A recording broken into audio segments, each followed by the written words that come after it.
out how to like to not breathe anymore, but it's all good. Then we have my brother here, Charles, representing SA, South Africa. Represent. What is up? What's going on, bro? He is a technically like a retired professional athlete, right? So you spent like years in it in the field and everything else. Everyone loved Charles so much that they want to have him back. So it's awesome to have to such a loving audience who, you know, has so much fun that we're like, hey, let's do this again. So Charles is back. This is round 2. Round 2. Let's go. So Charles, how you doing, man? Mikey, I'm phenomenal. We're heading into winter in South Africa. As you can see, the trees are dropping leaves. I'm great. I'm really excited to have this conversation. And I was actually thinking about it this morning, and I was like playing with the idea of having a sparring session, like, you know, coming from a martial arts background, you know, bringing up certain topics and just like alchemizing it through sparring, because sparring is all about getting to the highest degree. And I, as a professional boxer, I was blessed to spar with world champions from when I was 14 years old, because my friend's dad was a well-known trainer in South Africa. And that really it gave me the advantage, you know, because I had high-level sparring partners. And, you know, I see you as one of the highest level sparring partners in my life, you know. So let's go. I love it, brother. So I am ready. I love it. I've tapped into that world, but by no means am I a professional athlete. I think by the standards of an athlete, I don't know if there's anything greater than a professional fighter, like a combat sports athlete. So boxing, MMA, anything in that field, jiu-jitsu, taekwondo, even karate, man, that's like one of the highest level sports. Yes, there's soccer. Yes, there's Formula One. Yes, there's all these different branches of like athleticism and athletes. But I think, you know, two people going, you know, single-minded, one against another, like that's the highest form of athleticism that there is. So you have so much respect in my world. And I've done a lot of sparring myself from back in the day, just from going to, you know, just some gyms here and there, learning a little bit, having coaches and whatnot. So I love the idea of it. I still watch mixed martial arts from time to time, because just the fluid dynamics and the kinetics of the body and how it moves is so inspiring to me. So fantasy wise, like anime, real life MMA, stuff like that, boxing. So like I'm all for it, bro. Let's jump in and spar. So if you have any questions, feel free to shoot them my way. And for the audience tuning in, so at the very end of this, we will do some rapid fire Q&As. So stick around to the end. This is going to be the most powerful live or interview you've ever seen before. And in the very end, whatever your question is, you can drop down below. Either Sasha will read it, or even Charles, because now we have the questions are able to come up on the screen because of Sasha getting all this stuff together. So everybody say, thank you, Sasha. You're so amazing, girl. And we'll be answering your questions as well. So let's hop in. Charles, you have anything to say to the people before we start? Yeah, thank you for tuning in. If you're live on Facebook, YouTube, whichever channel, like Mikey said, please feel free to answer your questions, words of encouragement, just anything. Drop it in the comments, and we'll bring it into our sparring session.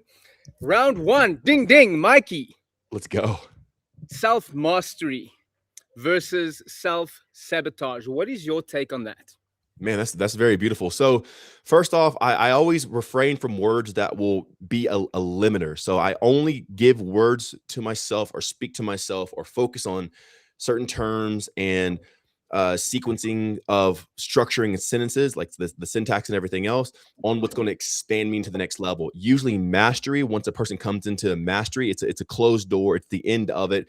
You have the temptation or the possibility of not growing beyond that. So some people want to achieve mastery, and in that quest of, they actually blind themselves from something that's greater than what they could have perceived. So I don't ever use the word mastery ever. So like you never really see me. I might have used it before somewhere in life, but at least in the recent years, I don't use the word mastery. I don't believe that I don't believe we should even master ourselves. If anything, I believe that we should completely fuse with ourselves and almost become unconscious. And that's how we move throughout reality. And through that, we have a lot of energy to expand into the realm of. So we get to have the effect in reality, the highest effect, the highest, greatest success, body, everything. And it doesn't cost as much energy to obtain that versus mastery. You're disciplined, you're working hard, you're striving, you're sweating, you're dumping all this energy. You have the possibility of being tired or having burnout. when you approach it this way of like self-fusing almost, or like self-flowing, you have so much energy. Like you were saying last time, you got to choose to go to bed. Like you have so much energy, you don't pass out, you're not tired, you're just like, all right, I should probably just go to sleep now. Like, because you're like, you have so much energy, you have to just say like, and decide, I'm gonna go to sleep. It's all cool, but you have so much energy left over. Now, the second part of your question is self-sabotage. I see that's one of the primary functions of why people are bitter or dismantled or ineffective in life. I see that as why people are sick. Like that's the most gigantic reason of why people are, in a sense, suffering nowadays. I don't believe it's because of ego or hate or whatever, but self-sabotage is simply a person getting in their own way from the success that they could obtain or the satisfaction or desire or whatever. So with all that being stated, a person self-sabotage when they don't know themselves because it's a defense mechanism. The person will feel more comfortable staying where they are because they don't know their own attributes or capabilities. When a person doesn't know their capabilities, they're going to sabotage themselves and say, hey, no, this is better for me. This is safer. Let's go over here, because a person only goes to the extent of what they believe is best. So when a person doesn't know their full abilities and capabilities, they won't even try. And if they had the ambition to try, a lot of times they could self-sabotage because they perceive within themselves that this would be safer or a more logical direction to go in or investment of their life versus going and taking the risk. Now, that's okay, because self-sabotage isn't even bad. Again, it's a defense mechanism. It's actually saving you and protecting you, but it's usually out of ignorance. So with the ignorance, the person will put these blockades against themselves that limit themselves into the position that they've always been in. But if you stay in the position you've been in, there's no plateau. You always have to go up or down. You have to ascend or descend. You have to be growing, expanding, or shrinking and contracting. There is no plateau in life. Like time does not stand still. Like we are always moving, and either or is always happening. So when a person is unaware or ignorant of who they are, these defense mechanisms will come up that will block them from expanding, and it will lead them into contraction. That contraction is where aging comes from, atrophy, sickness, and all these other things. But once a person comes into the knowledge of themselves, who they are, what they're capable of, what they can do, now you're not even trying not to self-sabotage or anything like that. You're not even trying to get out of self-sabotage and all this other stuff. You have so much understanding of what you are that it's almost like by default, of course I could do that. Like, yeah. Like if I said, hey, I have a cup here, could you please go fill this cup full of water? There wouldn't even be a doubt in your mind that you can do that.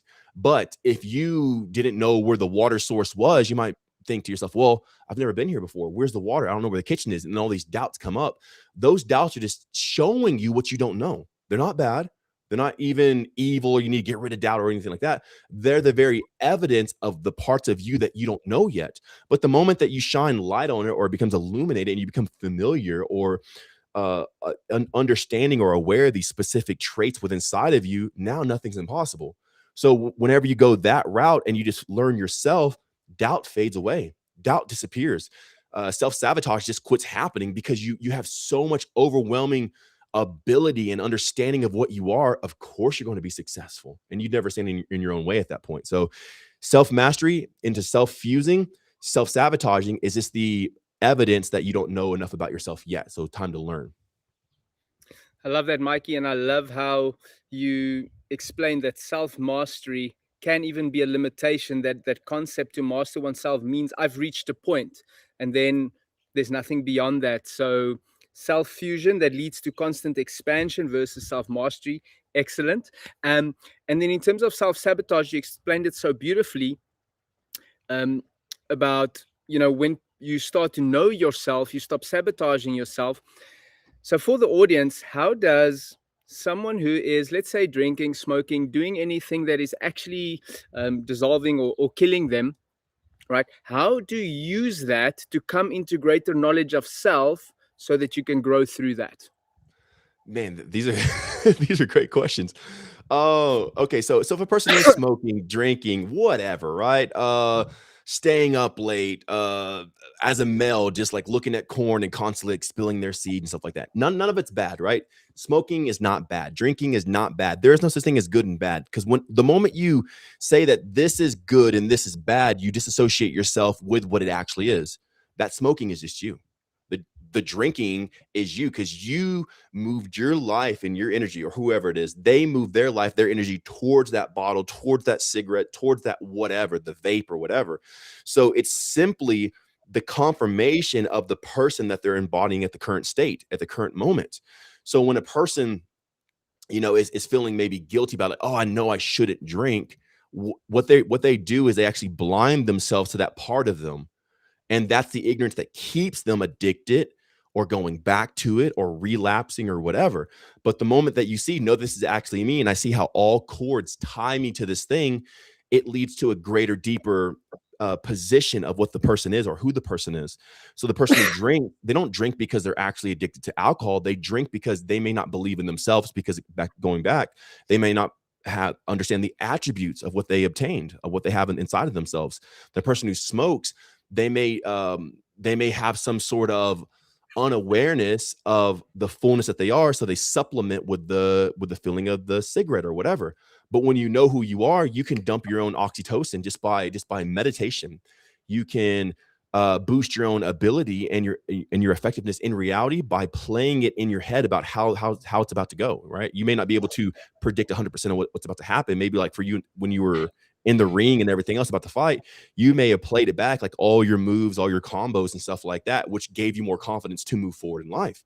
Well, it's the same thing with these people. The drinking and the smoking isn't bad. It's just a placeholder to try to get the person's attention, to show them what's behind it, which is maybe childhood trauma, maybe lack of belief, or the self-sabotage, like we were talking about earlier. The moment you understand you are the cigarette, you are the liquor, you are the vape, or whatever it is, you occupy, or you approach that position, you step into it, and then you see the position beyond it that's actually you, that's fueling that activity to even happen in the first place. And the moment you have that, people lose all addictions, they lose junk food cravings, they lose the inability to even believe in themselves. They start believing in themselves more, and then all of a sudden all those things dissipate, so they don't smoke anymore, they don't want to smoke anymore. A lot of people, when they get on the guide and they do phase meditations, they just stop eating junk food. I had to tell them junk food's bad. You shouldn't do that, blah, blah, blah, blah, blah. I'd have to like preach at them, or like, oh, what are you doing? What's wrong with you? Or anything like that. I didn't have to love them through it. Like, oh, it's okay.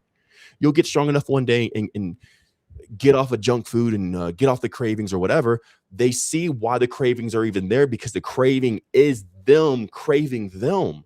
And they see in what way they've been craving themselves. And now they don't have to supplement with the cigarette or the junk food or whatever, and they grow in life. The moment they acknowledge this, it imparts with them, and they expand and they grow as a person. They get stronger, bigger, better in every single way, and they onboard and install a new part of them, and they become a new type of human.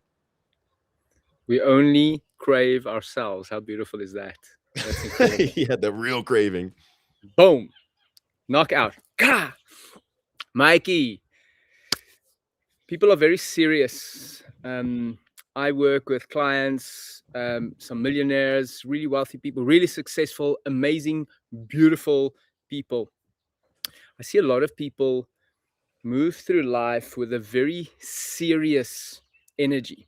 And when you look at someone who's having a serious conversation, their face contracts. Let's have a little sparring round with seriousness versus playfulness.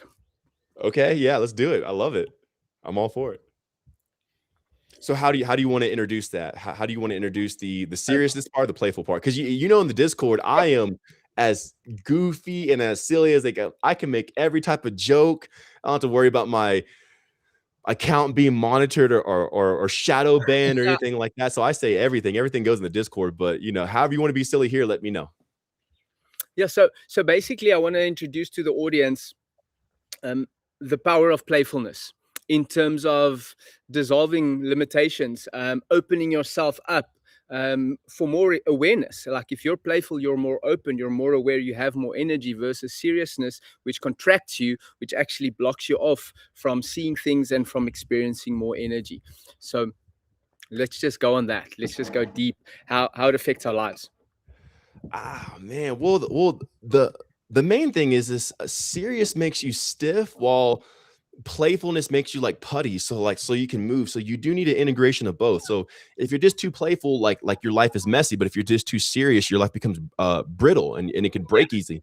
You have to be like the bamboo, which is, I guess, a perfect segment. My neighbor yesterday made me a bow and arrow made out of bamboo. So this is it. And as you can see here, it bends very well and it's very strong. Like this bow and arrow is so strong. I was able to shoot a tree with one of my arrows and lodge it inside. So we have to be flexible in a sense, like flexible enough to be able to hold tension without breaking. And you do that by being playful. So like the playfulness actually it allows you to not break or be burdened under the situation that happens, because we all come into moments in our life that are possibly heavy. And I'm not saying, crack a joke at a funeral. I'm not saying go out there and just laugh in somebody's face or do something ignorant to other people. But there's a specific gauge and a spectrum. Okay, I'm going to go into everything, right? There's a specific spectrum, like almost like a volume knob. You have 0 to 100, right? And you can increase the volume and decrease the volume. And it's the same thing with everything in life. So there's a specific level of seriousness to be in certain situations. There's a certain level of playfulness to be in situations. So in every situation, there is a gauge for seriousness and there is a gauge for playfulness. So every situation needs playfulness. It may only be 1%, but nonetheless, you need to have it there. If you live too much of your life serious, right? So we see CEOs and, very successful people, their life looks very bitter, and that bitterness shows, it's stained on their face. They're very, think of like Scrooge from the Christmas Story and stuff like that. It's stained and it makes these deep ruts in people's lives. And whenever you stay playful, like you get to keep the youth of life, which is almost like the pixie or the imp or like Peter Pan and like all these playful entities and beings and stuff. They get to keep their youth and they're vibrant throughout reality. So the very expression on your face is showing you what state and what gauge and what equilibrium and balance that you're occupying in your sustainability in reality. So if you're unable to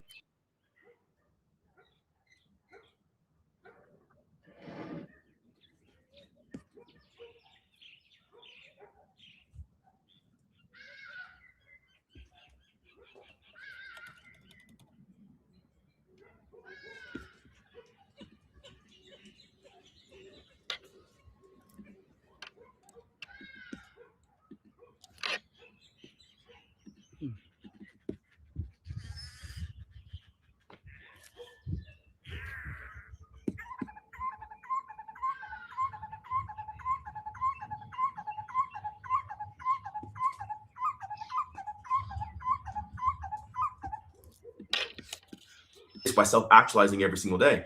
When your face is too stern or you're too bitter, you get wrinkles, you get grays, because your life force is being sapped from you.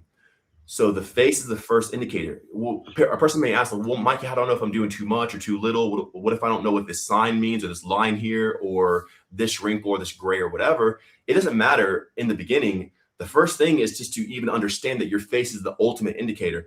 Your face will tell you way before you ever need surgery. Your face will tell you way before you ever get sick. Your face will tell you way before the relationship ever breaks up or whatever.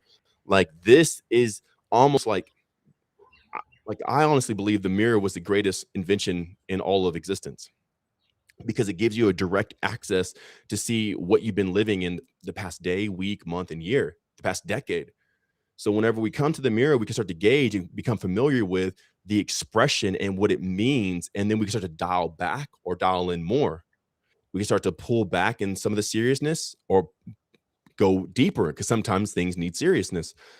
But with that being stated, when you stay in playfulness, now we're going to a different topic or a different part of it, component. When you stay in playfulness, it actually gives you more energy. So the more playful you are, you can actually live off that energy. You don't have an energy problem. Like after you've been in the guide, you've been eating A through zinc and everything else, removing toxins, you no longer have an energy problem. You will have unlimited energy, pretty much unlimitedly. Like you will just have a bunch of energy. Now, how that energy is expressed outward into reality will gauge on if you're reciprocating energy back or giving it in vain. So now when you position of understanding all this stuff and how your energy is given and affected. When you put out or emit energy in playfulness, you kind of hype yourself up. So the more playful I get, the more energy I actually get back from it, and you feed on your own energy. And this is why a lot of people, ask me like, well, if you haven't eaten in so many days, where are you getting energy from? And one of my answers is from everything. Everything's giving me energy, even the conversation itself. I can hype Yeah. myself up off my own energy. Now it costs energy to do that, but you get a little bit more back than you're putting out. So you build up this charge, and all of life is either a charge or a discharge. And whenever people understand this, they can understand how to kind of ride on the waves of immortality. Well, you do that by being playful, because you don't discharge too much energy. You get energy back, and it gives you a wider scope of what you can do. But seriousness usually blocks you in the corner. It puts your back against the wall, and you have less variety and less options. So it's crucial. It's vital for a person's success, financially, energetically, and everything else, to stay in a loose, free mode. Still have structure to your life, still know where you're going, still, have your directives and everything like that, and your prerogative. But nonetheless, when you approach all of life and everything, like start sprinkling playfulness in there, and it gives you a vast array of different options that you can choose from. So now you're not just choosing from A or B, but now you have the whole alphabet, the whole numerical system, and even colors. You can start choosing in different dimensions, and then it composites your life, and it makes something that you could have never created in seriousness, or that you weren't even aware of in the first place. So it gives you an experience into a whole new world. Yeah, that's incredible. You went quite deep there on playfulness and how this how our seriousness is not necessarily a bad thing, but when we lose the playfulness in it, we become rigid, and rigid is basically a prequel to the word rigor mortis, so it leads to death because it sucks our energy, right? So 100%. Yeah. next question, Mike. Thank you for that. That's incredible. Yeah, Next totally. question is about self-control. So we spoke about mastery a little bit earlier, and you mentioned like fusing with yourself, and there's an element of self-control that people seem to be not necessarily lacking, because I've heard you speak about self-control as inefficient, because it requires energy and discipline and a lot of focus, where self-trust is actually the antidote to needing self-control. Can you explain that? Dude, 100%. Let's go. I love that. Woo! All right. You said it perfectly. So self-control is actually just self-manipulation. If you're trying to control something, it means you're trying to manipulate it. So when you don't know yourself, the only thing you can try to do is control yourself, because you don't trust yourself. Well, a person doesn't trust themselves because, again, they don't know themselves. But the moment you have full coherence of who you are, what you are, you're not going to do bad intentions. You're not going to do bad things. So you're more willingful and free to allow yourself to do whatever it is you need to do or be expressed in reality. Whenever you do that, you do it automatically. You do it because it's who you are. I never, get prepared for these lives or these interviews and like try to get a script, or, a lot of people ask me like, hey, who's your biggest inspiration, stuff like that. I never try to glean from something before I go into any of these, because I want to be my 100% authentic self, because I know myself. That's what the world actually wants in the first place. And because I know myself, I allow myself. And instead of trying to control myself, I just allow, because I know my intentions are pure. Because every ill will, ill intention that was bred out of jealousy or hate or whatever, I got to the root of it and I resolved it, because I understood, for one, jealousy, hate, envy, anger, strife, all this other stuff is not going to benefit my life at all in any way. And if I ever did somehow see a glimpse of success through any of those narratives or pathways, then it's also going to eat away at my soul in the process. Yeah, you might get a financial dollar from it, but you're going to lose your soul in the process. So resolving those things within me, now all I want to do is be authentic and love and have a bunch of energy and smile and put out pleasure and euphoria out into this realm. So now I'll let myself go as far as I'll go.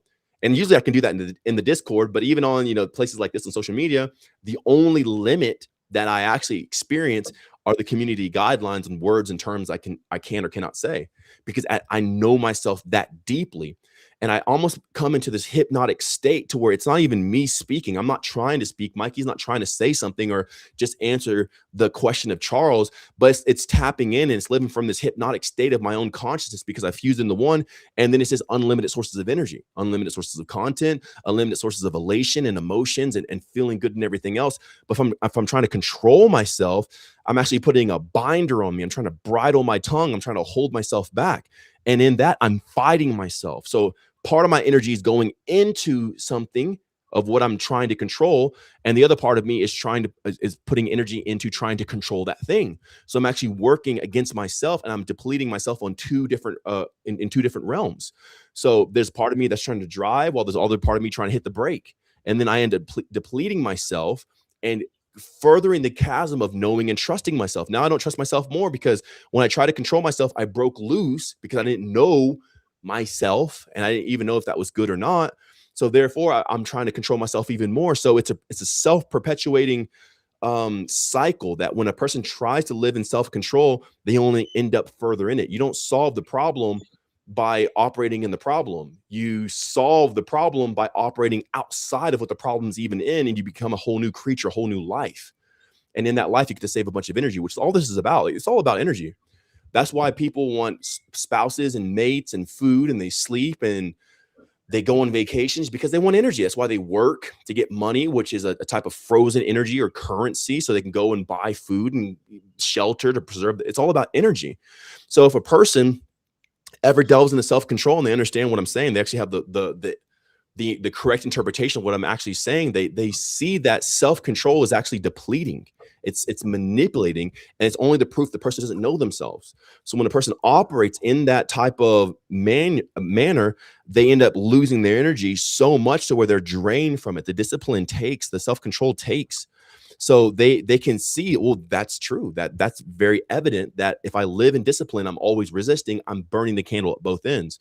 So you have to live a completely different life. You got to live outside of self-control. Stop trying to control yourself and know yourself.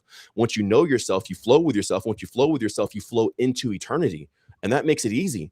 There's no more discipline. There's no more willpower. There's no more force. You get to save all the energy you would have given to that. And now you get to go into higher expansions of consciousness. Now you start seeing a different reality right here in front of you while other people are still behind, or they're imprisoned, or they don't even know they don't even know that this is an energy realm, or they're saying spiritual things, but they still get nowhere. They're still broke. They're still suffering. They're still in bad positions when really you just make the shift and now you're in a whole new life instantly and you have success by default. It's the very energy that you occupy, but you can only occupy it if you have the energy, and you never have the energy if you're fighting yourself. So it's a dangerous trap. Self-control is. You said so many things that I want to dive into, but let me just get into this, Mikey. So you mentioned being in a scenario. So let me use an example. Someone comes into the guide, right? They come into this lifestyle where after, let's say, 20 years, they've lived in depletion, right? So in that 20 years of depletion, they have formed patterns, right? That leads to, let's say, financial struggle, right? Now this person through the guide comes into so much energy, but they're still occupying the state of, let's say, financial struggle. How does one get out of trying to control that situation into trusting themselves, coming into agreement with themselves so that they can occupy a completely different reality, as you mentioned? So that person, if they're struggling with anything, it doesn't matter if it's relationships, money, health, whatever, it's all the indicator of the paradigm or the mantle or the office that they've been occupying and engaging in. So it's the very confirmation of where they are and the choices that they've made. So a lot of people will resist and say, no, I want to be successful. So they'll try and they'll force and start to head over here. The way to do, like, the question or fulfill what you just asked, is to actually embrace everything that they're experiencing, see it as themselves, and go to the origination point of was this even inspired by. When you resolve it on that level, you no longer have to try to be successful or wealthy or anything. You just automatically resolve that. That's out of the way, and space has to be filled. There are no voids in reality. There is no thing. Nothing doesn't exist. There's always something. Even in the empty cup, there's still air. Even in the vacuum of space, or whatever people want to say, there's still matter, there's still particles. Like there is no such thing as nothing. So even if you get a vacuum, right, you can take a vacuum and pull all the air out of a vacuum chamber, there's still matter in there. There's still the makeup of the very container itself. So all of space is always filled. So whenever you remove these things by actualizing your reality, going to the origination point, seeing yourself in it and resolving it, when it's resolved, it dissolves. So whatever is resolved dissolves, and it leaves space for the next energy to come in, which is going to show you. Usually the next energy is always life-giving. Life begets life. This is why I say choose life. Out of everything that you do, start choosing life, and these things will automatically happen for you. So whenever you come into the position of where you choose life, you will get more success. You will get more success in the opposite sex or partners or whatever. You'll get success in financially, in reality, with your body and everything else. This is why I tell people that the guide is more than just losing 5 pounds. It's more than a fast. This is why, to me, fasting is so stupid. Like, this has nothing to do with fasting. It's all about coming to the component or the composition of what reality actually is, and acknowledging it, and then changing the sequence of it, because you're just filling space. So whatever you're seeing in your life that's been the negative, right? The person is struggling, or they're in deep states of poverty or whatever.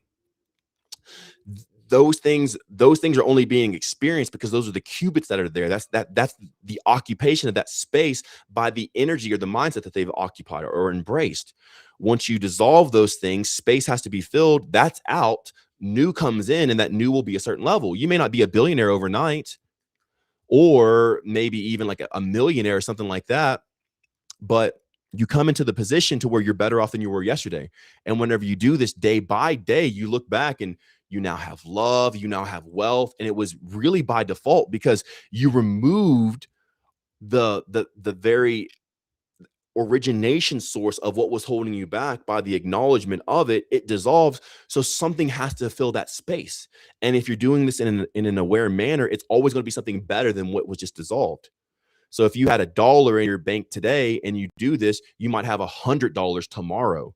Or if you have, I don't know, $1,000 today, and you're like, man, I really want to save up money or wealth or whatever, you might come to the point where you have, 10,000 the next day. And it's all by moving that. It's not by, one of my favorite verses in the Bible is this: it's not by power nor by might, but by the Spirit, says the Lord. This is in Zechariah. Again, I'm not Christian, but I'm saying the Bible has some very powerful things in there, especially about metaphysics and stuff like that. So it's not by force or trying, like, I'm going to grit my teeth and get money or get a girlfriend or a boyfriend or whatever. That does work. Yeah, there are times that will work, but it's always at a cost. Ignorance is always going to pay for things the highest price. So whenever you're ignorant of something, no matter what it is, you're always going to pay the most. But whenever you're knowledgeable and you understand, sometimes things are given as gifts. You know how to position yourself. Like if you own a business, you can through your business lease a car from a company, or even from yourself. You can even buy a car in another one of your own businesses, and then in your primary business, rent that car to yourself, and it's a write-off both ways. It's a write-off. It's a taxable expense, or in a sense, like you can write off because your business owns it and you rent it to yourself. Well, in the same way, in the grand scheme of all reality, when you understand what this actually is, and the acknowledgement of every building block and component of what you're experiencing, you see that what's holding you back, the block, it's just a block. And that block is just filling space. Is what a block is. It's usually a cube. That cube is just filling space, and that is a cube of poverty. I'm not trying to, be esoteric with this or something like that, but ultimately, it's to a point where when you see it in the quadrants of how all these things are expressed, you see it as like that is literally a block, like a Lego. So if you have all these Legos built up and they're all red, right? Because Legos are like pretty much all colors. You have a full red tower, but there's one green block at the bottom. That green block is very obvious to you. Well, that green block is holding up the tower, but also it's giving the result of why the tower is leaning the way it's leaning. In the same way, when you start seeing these things as blocks, it's a poverty block, not just a blocker like a barrier blocking you, but a literal block that you've composed and built your life upon by your beliefs and everything else. You can see it as that. Resolve it. It dissolves. The moment that's moved out, something always comes in. And I love to say the example of pouring in a cup, and I might even give the example of, hey, Sasha, could you hand me that cup and that juice right there? Cool. And I'm gonna have you hold the mic, okay? No, just this one's good. It's right here. This is the perfect one because it's a bottleneck. Here, hold this. And the perfect example is this. When I pour out all the juice that's in here, you're going to see air bubbles come up. So whenever I have this thing upside down, right, like this, and I open this, air is going to come into it as I pour in this cup. And the funny thing is the cup looks empty, right? But as I pour the juice in here, the air is pushed out. This is why if you've ever been to a waterfall or anything like that, or some sort of heavy stream or heavy force or heavy flow, there's always wind that occurs with the movement of fluid. So fluid actually creates wind in the same manner. So even though I'm pouring the juice into the cup, air is going into the bottle while juice is going into the cup, but air is moving out of the cup, which creates dynamics. In the same way, when you resolve these blocks inside of you, it creates an attraction and a pull for it to be filled. Now, a lot of blocks can be made in unawareness. You're just unaware of who you are, what you are, and everything else. But the moment you do this from a position of awareness, you can govern or dictate or decide what's going to be filled in next. And you can put a block of success there in a sense. Now, it's not an actual literal block. Okay, I'm standing on the block of success, but you resolved what was holding you back and something else is going to fulfill it. Now, you keep doing this to higher states and higher degree over and over again until you come into a supremacy in your life. Now your life is so autonomous in every single way that success is imminent. It's just who you are because there's no blocks of anything else besides that. This is why the athlete that dedicates their life completely to their sport becomes a 0.001% of everything. It's because they've dedicated all their blocks. They put all their chips in this, and because of that, that's what they're composed of. So how could they be anything else but successful? How could they be anything else but that athlete? So in the same way, when we can come to the conscious enough point to observe these blocks, we can resolve them, dissolve them, fill them with that, and that becomes the components of who we are and what we experience. Yeah, Mikey, sure, that was amazing. I got kicked off for a second there. So it's all good. Yeah, this will be posted on the YouTube page. So if you guys ever want to go back and watch it again, we'll be up there. Yeah, amazing. Glad you're Mikey, back. Thank you. Me too. Boom, boom. What is the purpose of life, and how do we measure our purpose versus pleasure? That's very beautiful. Oh my gosh, Charles, you're bringing them in today, man. Well, the purpose of life is to live. That's why we're here. Like the most imminent thing of life itself is to live life. Like that's it. Like everything else is a side quest. Everything else is secondary. Like because if you're not alive, you ain't doing anything. So the purpose of life is to live. So what does that look like? Life is energy, regeneration, and consciousness. So that's the purpose, right? And now in life, everything is actually pleasurable because pleasure is just an interpretation. Because some people love their neck to be kissed and like, oh my God, it makes them, aroused and stuff like that. While other people, it's a complete turn off. You kiss their neck, they're like, wow, it tickles too much, and and all this other stuff. So it's an interpretation of the energy. So when you understand that pleasure is simply an interpretation, you can draw pleasure or euphoria from anything. It comes to a point where you have so much energetic abundance that you have your ability to reframe or put an interpretation on anything in reality, and you get to extract what you want. You transmute it not even out, but in. So as the energy is coming in, you can transmute it as it comes in. Most people talk about transmutation, they're talking about putting it out. But you can also transmute into you. So then pleasure is not even a sin or something to watch out for or a trap. It's the very nature of your own awareness. When you become this aware, you understand pleasure is what I make of it. So it's completely within my dominion and control. It's not something to be fearful of, to watch out for. It's something I'm turning everything into. I'm making this conversation pleasurable. I'm making my experience with my partners pleasurable. I'm making my experience in this country pleasurable. And I understand that. So everywhere I go, I'm going to experience pleasure, not because it's a novelty of life that happens and it comes and it goes and this and that, because it's in my very ability and almost in my purpose to create pleasure and euphoria everywhere I go.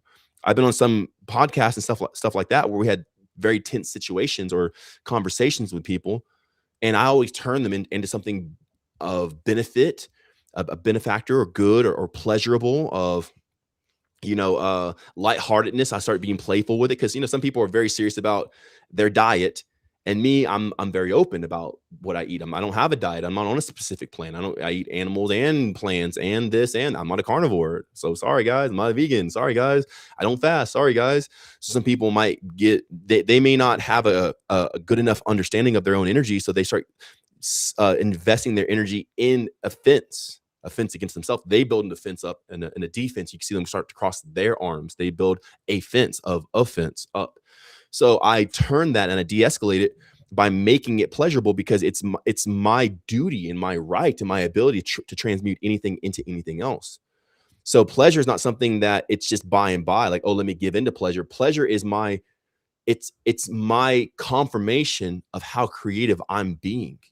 So in life, we have all this energy to be a creator, or like the creator, or whatever you want to say.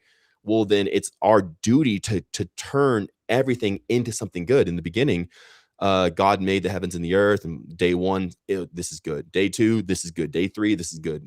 All the way to day 6, he looked and said, this is good. Well, everything in your life should come in, no matter how tragic or terrible, whatever. You take that, and some requires more effort than others, but 99% of it's like super easy, and you transmute it into something good. And now it's on you to say, huh. And at the end of the day, this is good. Not because you're quoting this to yourself or trying to say it, but because you literally turned that situation into something better, making coal into diamonds, and so on and so forth. Diamonds into jewelry into wearables into gifts. And now you're giving the treasures to the world through your presence. So it's like that scripture, be transformed by the renewal of your mind, is understanding the power to give anything the meaning, so that you can derive the most life-giving experience from all scenarios. Woo, Exactly. Yeah. And that's why you're powerful. here. So like Yeah. your life should be transmuting everything around you. So whenever people come around you, so like I've said this a lot, and this is like this is not a flex or anything like that, but like I have girls come out to fly on their own dime. I don't pay for people, so I'm not that type of dude. And they'll come out and see me. And when they first get here, there's so much peace here. Like the first 3 days, every night they'll sleep for like 13 to 15 hours sometimes. Like there's so much peace in the air. Like it's so thick with peace and love and harmony that a lot of them finally get sleep like they've never had before. They didn't even know they could sleep like this, because they've never felt this type of atmosphere, because a lot of people did not grow up in houses of love. And for me, like, even though like I grew up with no parents and no brothers and no sisters, and I was alone, it's so foreign to me not to grow up in a house of love, because I guess I've been in this life for so long. But when they come here, every single one's the same. And I've had multiple dozens, tens of, on up come out and like hang out with me and stuff like that. And they said like, hey, I didn't grow up with this. I've never been exposed to this. I didn't even know life could be this good. I didn't know it could feel, I didn't even know this experience was on the menu. I didn't even know this energy was out there. So it's a testimony even to what's been created here, that everything in my life, I'm embracing it, and I'm looking at it to make it into something that is of heaven, that is of higher places, that is of elations, utopia.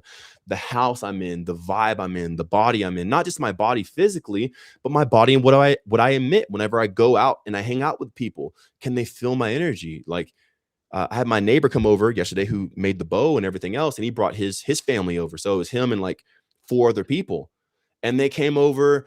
And we played and we laughed and we made up new games and we were dancing and we were literally having so much fun until they passed out. They just had to sit down like, oh my God, like you could see in their face, it was constant fun the entire time. Well, it's my duty as an energetic being in reality to see one thing and turn it good. I'm not going to whine. I'm not going to complain. I'm not going to just try to bring awareness to a matter like, oh my God, this and that. I'm actually going to take that matter, that situation, and convert it and turn it, because I understand what I am. When I understand what I am through the awareness and everything else that we said, now I can confidently take one matter, no matter what it is. I could take a matter, no matter what it is, and turn it into something else. And that's why I'm here. That's when I start living life. The purpose is to live. Well, what is life? Life is taking one thing and turning into another.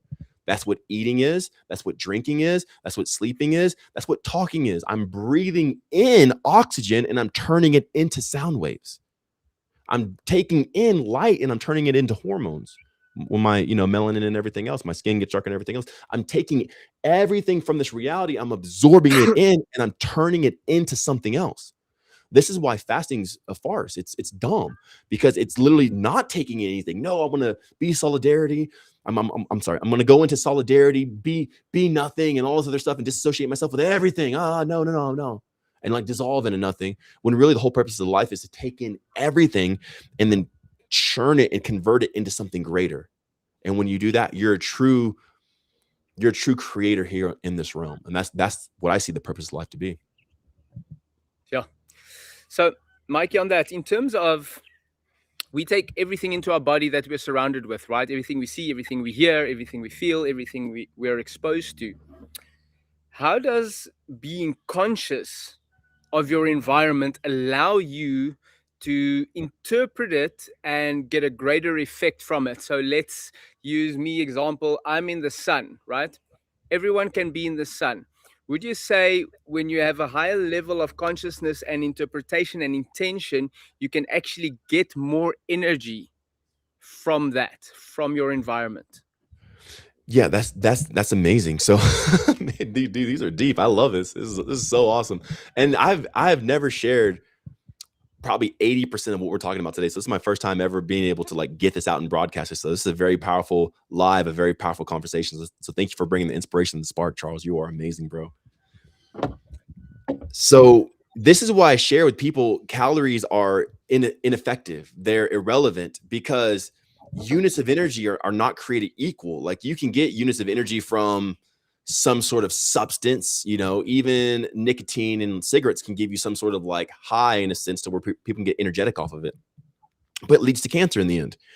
And then you can get energy from the sun, which if people don't watch out, if they have things in them that don't cooperate with life, they can also get cancer too, but it's not from the sun. It's what they're made of. But inevitably and ultimately the sun is beneficial to every degree. So in getting that sun, in getting the specific type of energy, vitamin A through minerals, zinc, fresh air, and everything else, it's a purer source to live from. It's a pure energy. It's a pure type of fuel. It's a pure type of gas, or whatever you'd want to say, like whatever fuel source you're running off of. You can go off of dirty energy, which is still energy, right? I can take a bunch of pre-workout and energy shots and caffeine pills and stuff like that. And that's the type of energy. It will give me energy, but it will cost. It will show them. I've never seen a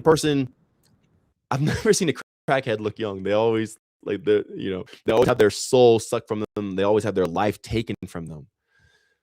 And in that same way, they still have energy, but at what cost? So not every calorie is the same. When you start intaking what's actually around you from nature, not manipulated, not from man, but like from nature itself, it's a pure source of energy. And that pure energy influences your conscious. So the very thing that you intake influences the person that you are. You become a different person based off of what you're absorbing and intaking. So they say a woman on birth control will usually choose a more effeminate type of man. It will change her preference in men due to our belligerently drunk. If you've had that one friend who was drunk and you saw him talking to that one girl, like, yo, bro, sober, you wouldn't be talking to her. So like you pull him away because it literally influences your decisions and your entire being. So the compounds and the particles, the molecules and everything else that you're made of or comprised of or have absorbed literally construct the person that you are. So it's not even just a consciousness. It's from the start. It's not even just like, hey, this will make me more conscious. It's these things are literally making me who I am, because you eat enough carrots, your skin will turn orange. You eat enough blueberries, your skin will have a hue of blue, and so on and so forth. In the same way, whenever you start taking in pure sources of energy from the sun, air, and everything else, like we mentioned in the guide in the group, you become a completely different person. So now you're not just becoming more conscious, you're becoming more conscious as a different person who could be responsible with the consciousness that you're being given.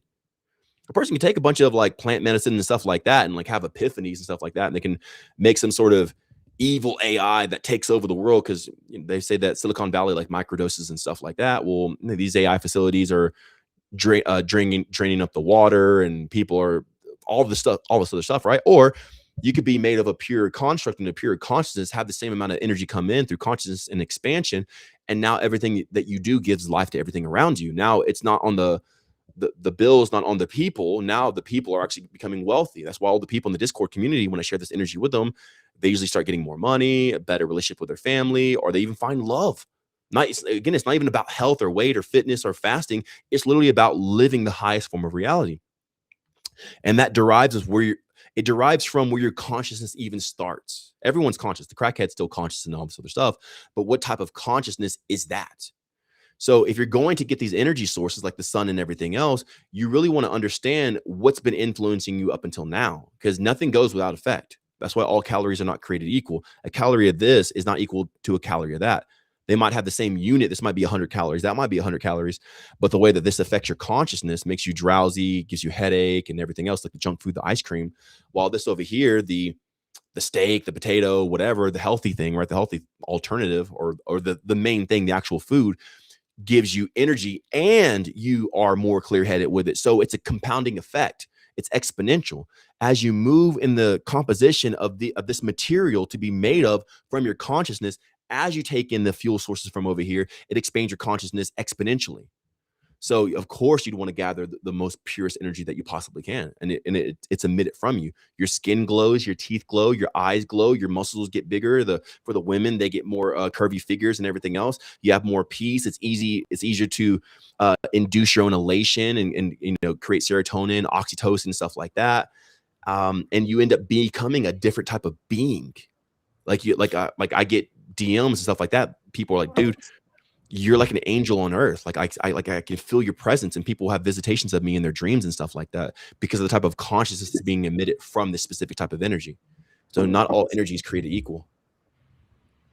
Correct. And beautiful, Mikey. This brings me to like the next idea, which is efficiency, right? If someone wants to become more efficient, yes, okay, understand your sources of fuel, right? Like you said, not all energy sources are created equal. Let's use the word calories or water even, or light. There's artificial light, there is sunlight. Let's talk about the people that we connect and surround ourselves with, because the concept of iron sharpening iron, right? And who we surround ourselves with is also a source of information and energy. What is a strategic and a metaphysical standpoint for us to become more energized, more efficient in terms of the people we interact with? Well, when you come into a heightened state of consciousness, you understand that everything can have something extracted from it. So you don't necessarily have to upgrade the people around you or change people at all when you become this conscious. Maybe in the beginning it would be like training will. So like, yeah, get around more hopeful people, get rid of the doubters, the non-believers, the people who just talk negatively all day or just complain, the cynics. Yeah, you can remove those from your life. But now when you obtain this type of consciousness, you can go back into that world and you can convert everyone else around you, not into a religious type of mindset or even your own philosophy, but you can take the pessimistic energy and then derive some sort of extraction from that. And these people, everything becomes a fuel source from you now. Not like you're an energy vampire, but that these people themselves are speaking anyway. They're going to speak negative. Okay, I can take that and turn it into something. I think David Goggins has some sort of like inspirational post or quote where he's like, keep complaining or whatever or hating. He's like, I'm going to take that and turn it into something great. And it's the same way. So when you become this aware, it doesn't matter who's around you. That's why I never worry about energy vampires myself or people trying to extract energy from me, because I know that I can use any type of energy that there is. Like as long as it's a human being and they're emitting energy, negativity, positivity, whatever, I'm able to source that and derive from that. And because I'm more usually in the rooms that I'm in, I'm more conscious than the people around me. As far like the negative people, I will outlast them. I can literally stay up for days and not go to sleep and just be performing and going. So that person, they're probably negative because they have low energy and everything else. They always gas out before me. So I never walk into a room now with fear or worry about who's around me, because I know that I'm just allowing them to show me how we're going to extract goodness from this, even if they're coming from a negative standpoint. Yeah, that's so beautiful. And when you, like you mentioned, when you're operating at a certain level of consciousness and you're able to take in negativity and transmute it, you can actually give people the opportunity to elevate, even when they're negative, and just by being around you, as an effect of, let's say, osmosis. You know, people around you can start to transform when your energy and your consciousness is elevated. Exactly. Yeah. 100%. So the main goal is always to focus on yourself and bring your consciousness to the highest state. And then you can utilize everything around you. It might take years to get there, but nonetheless, like that's what you want the focus to be. Amazing. Amazing. Mikey, lying. How does that destroy people? Man, oh, that's a good one. Oh, I love this. I love this. So in my manifestation guide, I actually talk about lying and how detrimental, how impactful this is, because you can never lie. You can never truly lie because you will always tell on yourself. So like though a person may be lying, you know in your heart, or like that person knows in their heart, or it's just not even in their heart, their mind. They know that they're lying.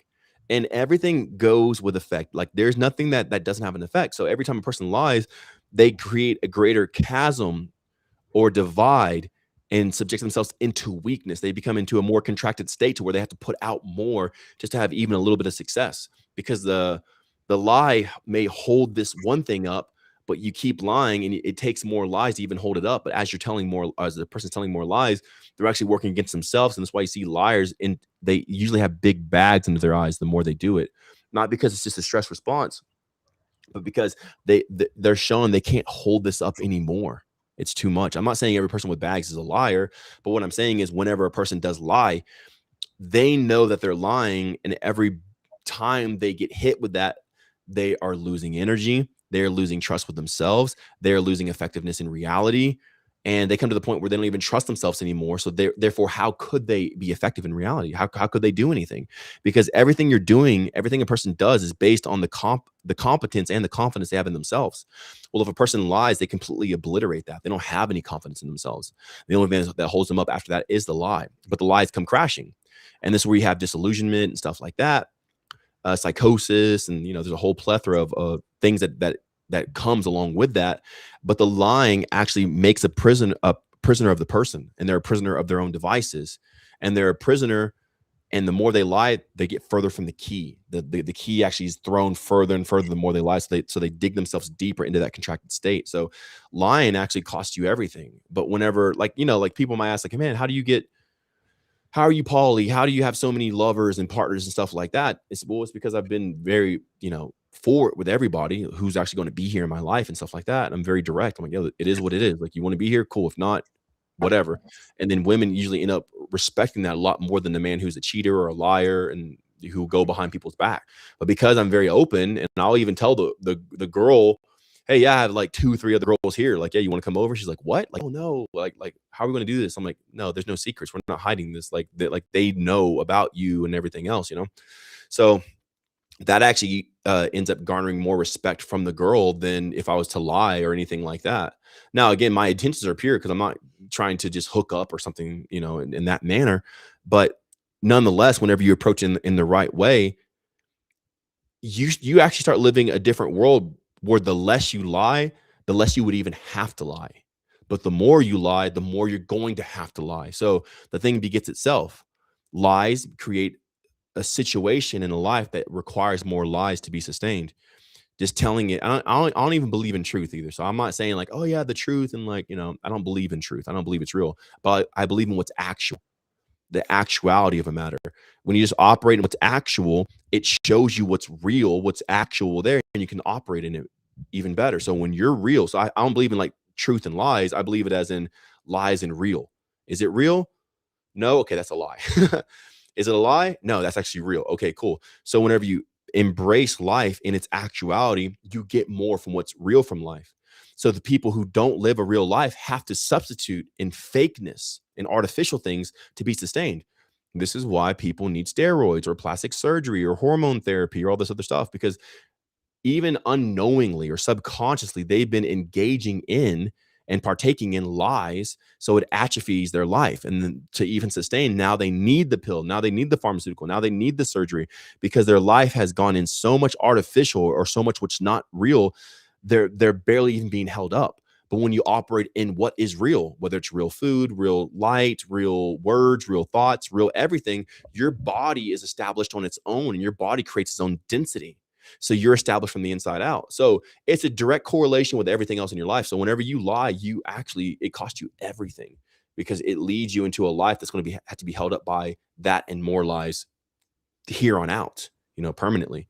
So the best thing to do is embrace what's actual. You don't have to move fast. So a person might be asking like, well, how do I move in actuality? Slow down.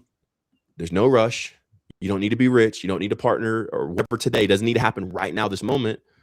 Because if you just live in what's actual, the perfect person will come. The right opportunity will come. Everything good will come. But whenever you rush, a person's moving in insecurity, which anytime you move in insecurity, it's going to collapse anyway, because it's birthed from insecurity. Insecurity cannot stand. And if it ever is held up, it costs you so much to hold something that you started in insecurity. So it's better just to take it slow, actualize what's going on, and be real with yourself about what this is. And then once you solidify it, you can move in it and it becomes established. Now you never have to go back and do it again. So now you're not even spending as much time as you would when a person lies, because they have to go back and fix it again and go back and keep doing this and go back and forth. But once you move in actuality, it's established for what it is.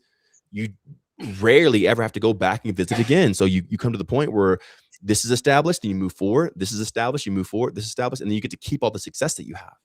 You get to keep your youth, your vitality, because your vitality in your life is established.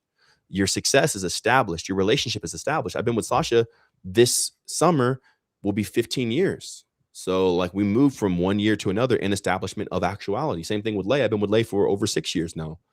We moved in what's real, what's actual. And then guess what? I never had to go back and try to, is this that, question all this other stuff, because I didn't move until it was established for what it is. And I moved in that. And you can only do that whenever you don't just not lie. You only look for what's actual, not in a judgmental way or an interrogative way, but you're just moving and like, is this? Okay, cool. Let's go.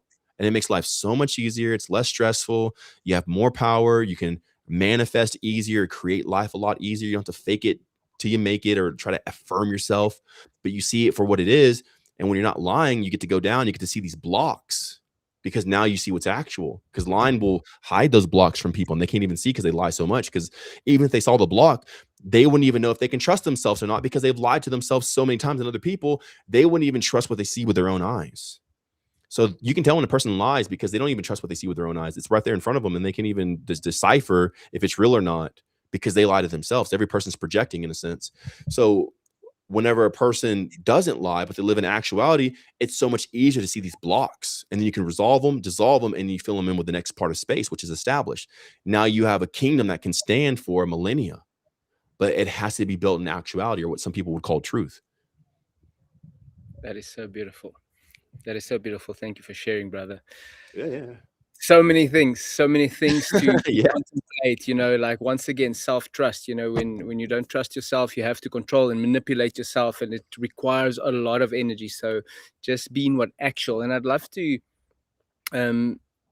just dig deeper in what is actuality, right? What is actuality and how do we, you mentioned slowing down, yes, but how do we actually self-actualize more deeply? Because that's the name of the game, right? Yeah, you're going deep with this. So this is huge. This is big. All right. So guys, I want you to know that you're not going to understand this in one message or one video at one time. So it requires the diligent allowance of yourself to grow. So don't be in a rush. I'm not even saying be patient, but just allow yourself to grow. Like if you have a kid, don't force them to go into puberty. Like allow the puberty to just take its course, right? Whenever they graduate, stuff like that, and go and be adults, like you want the natural flow of things to happen. So it may take some time to understand everything that I'm saying, because I didn't understand this in a day. Remember, I've been in this since I was 6. So for 31 years of my life, just actualizing reality. I had no parents. I had no brother. I had no mom, no dad. I was at home alone. So I would spend all my days as actualizing reality. What is this? What am I in? What do fingers mean? What is food? And I've been doing this for a long time. So just give yourself that lenience and that grace to grow. And one thing that's really going to help you is listening to these things multiple times, like have them wash over you and in you. So whenever you hear these messages, you may not get it the first time, second time, third time, but the fourth time you heard this specific message, it just clicks. It just makes sense.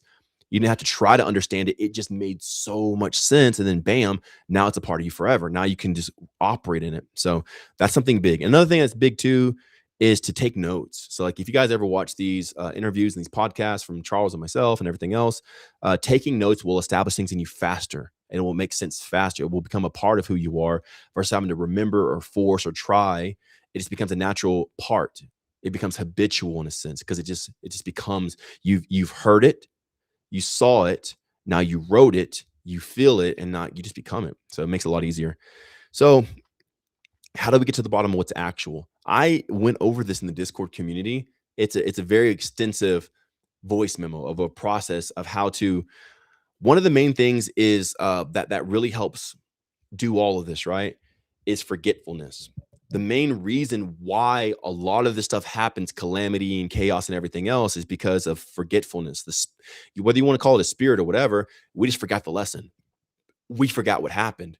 So whenever we forget what happened, there's these gaps in our life, in our mind, in our memory. And anything that's like that, it collapses and it doesn't stand. And we end up having to learn the lesson over and over and over again. So to understand what forgetfulness is, that's the most crucial thing that's working against a lot of people is forgetfulness. So when a person reduces the things in their life and they come down to a more solidified point, well, what is actual? And then going from there, well, I think, therefore I am. So I'm here. Okay, here where? Where am I? What is this? And they start going through this survey of questions with themselves, and they find out, like, is this conceptual or is this actual? And then whenever they remove all concepts, preferences, and opinions and biases actually, because there's multiple categories of different biases, you come to the point where you go to a reductionist standpoint and start from there. And when you start from there with all the energy you get from the guide, you expand out. When you expand out, it becomes established. When it becomes established, you don't forget. Like, I've never forgotten my name ever in my entire life. Like, I've never been to the point where I was so belligerent I forgot my name. And it's the same thing with these new principles that a person applies to their life. It becomes so established, you just never forget it. So when starting the guide, I have never forgotten the guide. I've always lived the guide. I never thought like, oh, is this bad? Is this good? Was this, that? No, because I did it at such a rate to where I can confirm if this is actual or not. And then I move from there. Now, how do we determine if something is actual or not? Well, you can go to the scientific method in a sense, or like, physical reality. Is it measurable? Is it an event that we can create? Can we replicate this time and time again? And you can kind of branch out from there. Now, there's going to be some things that are conceptual, maybe like paradigms and stuff like that. But you want to come to the point where at least you have some sort of influence or effect. Almost like, I don't really like using this because I don't know, it's used quite a bit, but like the double slit experiment, right? They can replicate that. It was replicated over and over again, even though it's quantum. It was unpredictable at first. Through their unpredictability, there was still evidence of subjectivity to the thing being measured or not. So there was still influence. So nonetheless, even though they didn't know why, they were still confirmed in their experiment that there was influence. Things are happening, the particle to the wave and everything else. So in the same way with your life, if you move slow enough and don't demand an answer from reality, you can see the little subtle influences that even concepts and paradigms have in your life, to where you can establish them as actuality, or maybe social conditioning and things like that. Because some paradigms, some ways that you approach things have a direct correlation with what you're experiencing in reality. But if it's conceptual, is it actual? Well, to determine that, you have to see the influence of it. And can you repeat that? Is it repeatable? So you approaching this thing in this way, completely conceptual, intangible, you're not physically altering anything in space and physical reality, but yet you keep getting the same type of feedback or same type of effect or result, where you can go ahead and mark that. You may not know how it's doing this, but you can at least say, like, there is some sort of influence when I hold this specific thought or whatever that affects reality in this way. Start marking these down. Don't just try to remember, like, oh yeah, it does affect it this way, or it is that way. Because if you do that, in a sense, never hold anything to memory. That's a great lesson right there. If you try to remember it, you're going to forget it. But write it down, establish it, go back. I'm not even saying that you have to go read your notes every day or even every year. But when you write stuff down, like I was saying, even about these interviews and stuff like that, it establishes it more within you. That's how I remember forgetfulness. This was, it was March 17th, 2021, roughly around 6 p.m. when I found out about forgetfulness. I remember the time, I remember the date, I remember where I was, I remember everything about that. And that was the day I stopped forgetting stuff. So like a lot of people, when they will come on my live and like, oh yeah, Mikey, you remember my name. Like, how do you remember my name? It's like, what? It's like, well, I stopped forgetting stuff because I started recording stuff and I'm establishing myself out from there. I'm not saying I remember everything, but I stopped forgetting a lot of stuff because I stopped trying to reach. A lot of people have that bubble or that area of forgetfulness in their life because they try to extend themselves beyond, and it's unsustainable. So they end up forgetting a lot of stuff because it took so much energy to reach. When you stop reaching and you just expand, it takes almost no energy. It's very low energy to expand. It's natural. You get to save all that energy and you don't forget stuff as much. But people are trying to reach, they're trying to do this crazy fast or lose 50 pounds in a month or do these crazy things. Their life, their whole life is like that. Usually how a person does one thing, they do everything in the same manner. So their whole life, they can't even remember what they ate last week. They can't even, like me, the last time I ate was July 25th, 2025. And I remember everything about it. Why? Because I don't put things in my life that it wouldn't be memorable. I'm not saying I only do fun stuff, but I don't try to reach so far beyond me that it takes a massive amount of energy to do these things. And because of that, I save a lot of energy. And because I save a lot of energy, I don't forget. And because I don't forget, I'm established. Because I'm established, no matter what comes, it doesn't break me. I'm here. I'm still here. I'm consistent. And that's what time actually is. It's the continuity. It's the progression.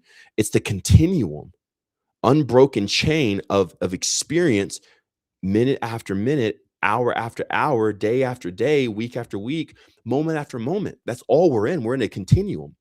We're in a chain of events. And if you can't even remember the chain of events that you're in, you don't even know what life is. How can a person even know life if they can't even remember the sequence?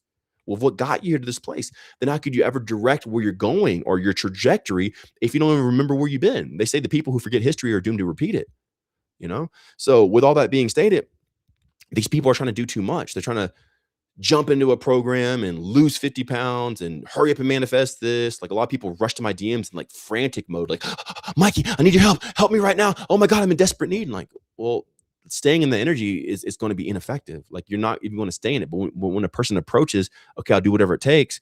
Well, what it actually takes is to slow down, which is funny. People like want to rush to hurry up and get a result. That's the opposite of what you need to do. You need to actually slow down. And then from there, every part of your life becomes solidified. You stop forgetting.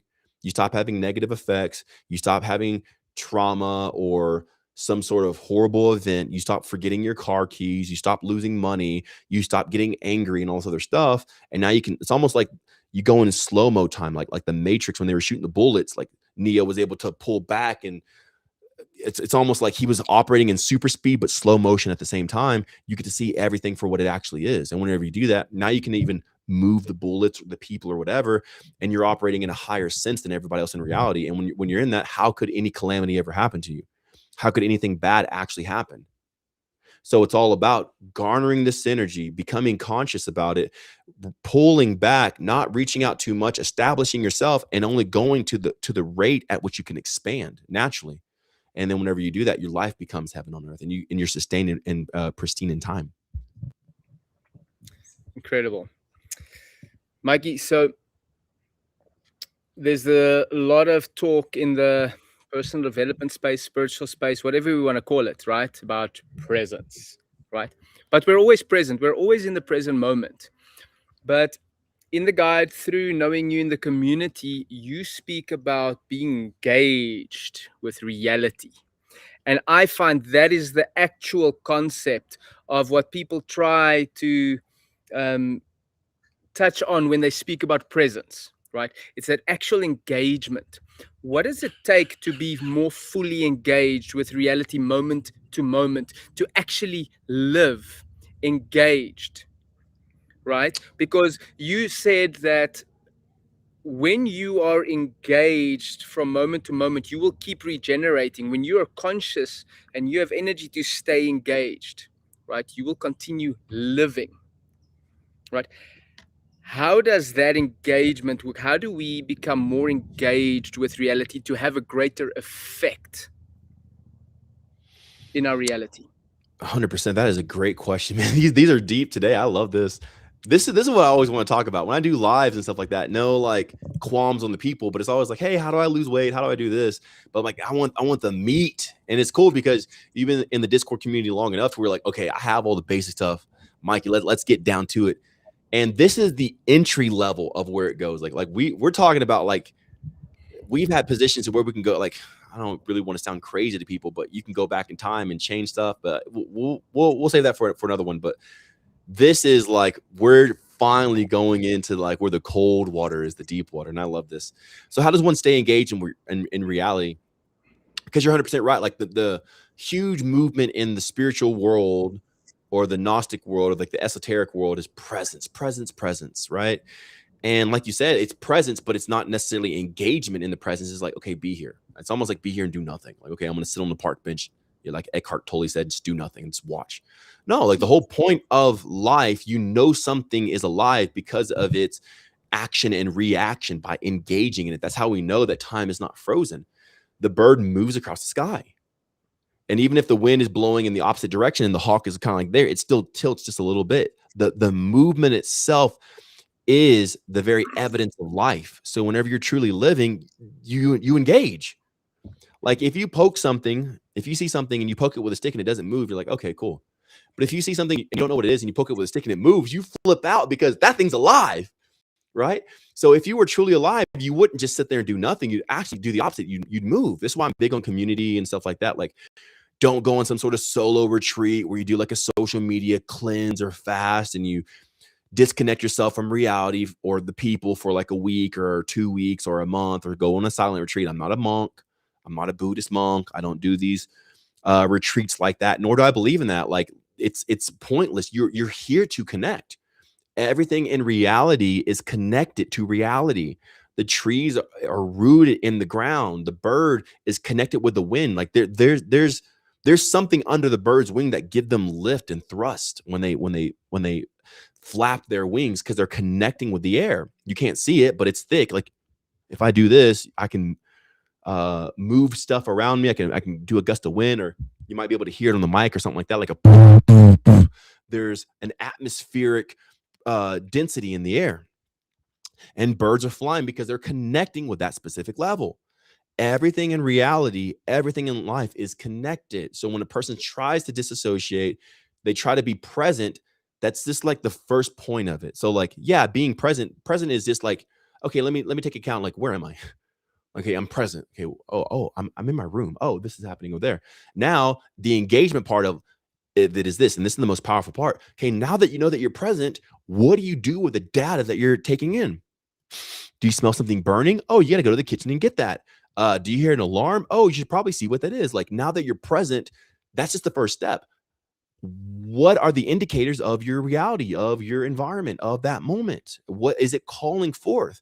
And whenever you interpret it correctly, you won't always interpret it correctly, and it's fine. You learn and you live, or you live and you learn. But you start to become familiar with what reality is and every single sign. And I can tell if it's going to rain outside because I'm so connected to reality. I can feel the moisture in the air. I can smell it. I can tell if something's burning. I can tell if there's a noise in the house I've never heard before. So I can see like, okay, hey, is somebody here? Like what's going on? Not in a creepy way, but like maybe my security guy need to come in to like fix something, whatever, right? I can become more detective of things around me and know how to approach them because I'm more familiar, because I'm more conscious, I'm more conscientious. But the starting of it is, am I even present? Okay, don't end there, don't stop there. That's not the end all be all. But with my presence, I need to interpret my experience to indicate how to engage with it. Because remember, I'm taking something and making it better every time. I'm not saying that you have to clear out a forest and build up shopping malls like, oh yeah, we're going to gentrify stuff. That's not what I'm saying. That's not what I'm saying. But what I'm saying is you take in the data from your atmosphere, you pull it in, and from the correct interpretation, it's going to tell you how to engage with it to make it better, more lighthearted, more fun, more youthful and vibrant and all this other stuff. And then by the end of it, you're truly engaged in reality because now you're cooperating with it. Some people call it co-creating. It's not really my term or my word, but yeah, if they want to use that. But nonetheless, you're taking one thing, getting an interpretation of it, and then making something else out of it with it to a higher degree of purpose. And that's what truly engaging with reality is. How do you know if you're doing it or not? Well, are you even interpreting reality? Like what's here right now? So you just go back to starting, am I present? And then, okay, well, what am I interpreting? Okay, is that actual? We're going back to actual. Okay, now what can I do with this? Now your creative mode kicks in. Whenever you truly engage, you are the most creative. So whenever like Ruslan or Kiara or whoever has come out to visit me, we have played such cool games. We just made up games in the moment of like kickball or like throwing some sort of ball or balancing or like badminton type stuff to where you got to go to like 50 or 100 or so you can do the like we'll just make up these games. So you usually know when you're engaged in reality, when you're creative in reality. You're not leaning or relying on somebody else's creativity, like a video game or something like that. Like they had to build a video game and blah, blah, blah, blah, blah. But you're creating your own metric of it. You're creating your own experience of this stuff. So maybe you're even playing the video game, but instead of playing by the rules of the game, you make up some other game inside the game. So the evidence that a person's truly engaged in reality is their creativity actually being implemented? Are they coming up with new ideas and they are doing them in the space in that moment in time? It's a huge indicator. Right. So creativity and that the word itself relates from something that creates, right? So Yeah. in essence, that's what we are doing here. When we engage with reality, we are in essence creating in every moment. Would you like to go deeper on that with how we can become more effective through what we think, how we feel, and how much energy we can allow ourselves to express? 100%. Yeah, totally. So it's all about energy. I don't want to say conservation. You're not trying to operate from the lowest energy output possible. You want to operate in the highest efficiency, which will automatically lead into energy conservation, or you have a abundance of it to where you can now do other things. But you want to gather and harness as much energy as you can. So this is why fasting is so ridiculous, is because you don't want to not eat. That's never the goal. That's just starvation. That's just insecurity. So like, that's why I tell people never fast. It's not about not eating. If anything, you want to get as much energy as you possibly can. You want to take in as much energy as you possibly can to operate at a high level consistently. You want to enter the flow state in a sense and never come out of it. You want to enter into these higher states of consciousness, which it takes a lot of energy to sustain these things. A lot, like think about the AI. Now what are they called? The freaking AI big buildings or whatever. Data centers. Data centers, right? It takes so much energy and water and resources. But what is AI trying to mimic? The brain. It takes all this data center. It takes all these. It's like all this land, all this space, all this water, all this heat, all this energy, all this fuel, right? Just to operate, to even get a fraction of how humans operate and work. So to embark in, and that's a compliment to humans. Like you guys you have to understand how freaking divine you are and how intelligent once you actually have the right fuel source. And I say this, every human is a genius. You just have to have the right resources to kick it in and start it. You have to crank the car. So you have to have the right fuel source to be able to operate it. You might have sparks of divine genius, but you're supposed to live in that day in and day out. Even me, like whenever I come into these interviews, I'm not trying to think, okay, I have all my questions that they asked before. No, I'm trying to go into a divine drive every month to give an expression as an answer. And operate in this, it's a huge cognitive load when it takes a huge energetic capacity. So you have to make sure, I have to make sure that I have enough energy in my tank on standby and a great enough familiarity of exploring and navigating through my brain waves, my neural pathways and everything else to be able to compose, because everything is this composition. Every word, every sentence is the composition. It is the makeup. It is the structure. It is the art. But if you're unfamiliar with your tools and what you have and the colors and all this other stuff, the person, sometimes people won't even try. I don't even know. They'll just say, I don't know. And it's not that they don't know, it's that they're unfamiliar with who they are. Because whenever you at least are familiar of who you are, you may not know the answer, but you can start to derive from clues. You can look around and see what's going on because they're present, right? They can at least look around and see what they can extract from, and they can come to a result or an answer. Okay, well, it's probably this. And then from that, I've been partially, not, I don't want to say psychic, but I've been able to predict things in people, like, oh, hey, like you had a girl over your house last night, didn't you? They're like, what? Yeah, how did you know? And like the certain cues in their emotionality, who they are, the characteristics and stuff like that, maybe even like some lipstick on the neck, like, okay, well, bam, I can decipher from these things here, most likely this. He's like, yeah, blah, blah, because, all this other stuff. Most likely they had the girl because they were lonely. They were lonely because they don't know themselves. They don't know themselves because it's forever going, ever going, right? Every conversation is going infinitely inward. Every conversation is going infinitely outward. So we can take every conversation to forever, into eternity, right? So we have to come to the point where we have to comprise or utilize the information and the components that we have, and then structure them into something to make. Because energy just can't sit in you. If you have energy just sitting, it's going to become cancerous. It's going to work against you. Still water becomes toxic, and the same still energy inside of you becomes very detrimental. It can make you aggressive and agitative. You need to move, and this is not saying that a person needs to constantly be moving, but you should probably constantly be moving. But what I am saying is actually this: it's not about stillness. It's not about Buddhism. It's not about be nothing. It's learn how to completely engage in reality to where you source all the energy from it, so you can constantly be moving, because that's what God is. When you look, like, in a sense, like if God made all this stuff, right? Time has never stopped. No matter where you go, something's always moving. And they say even like on a molecular or a particle level, there's electrons, protons, neutrons. They're always moving, always moving. Everything in life is always moving. So to truly reflect God, you must constantly be in motion. But what they say is we all move at the speed of light, but we're frozen. So we're frozen or like materialized light. So we're actually moving behind God in a sense. We're not moving at speeds. So for people, when they want to recluse or pull themselves back and be still, that's the opposite. Because when you look out into nature, the sun moves, the stars move, the moon, the birds, the plants, the trees, everything. Man can make stuff that doesn't move, right? Like buildings and, I don't know, statues or whatever. And there's a few things in life that don't move quick, but nonetheless, mountains still have landslides. The scenery changes, new roots come up, and that might be very slow movement, but nature, reality is always moving. So what a person actually wants to do is come to the point where they can gather enough atmospheric energy, carbon energy, liquid energy, as much as possible, derive that as a fuel source, become familiar with their cognitive functions, and then transmute this into movement, into some sort of creation, whether it's vocally, expressed physically, or whatever, to where they're creating in this realm, and they become like God in a sense, or like the reflectors of, not to be God, not to be worshiped, not to be like, okay, I'm so great, you have to worship me, but because that's what life always was. Life isn't the stillness, life is the constant movement.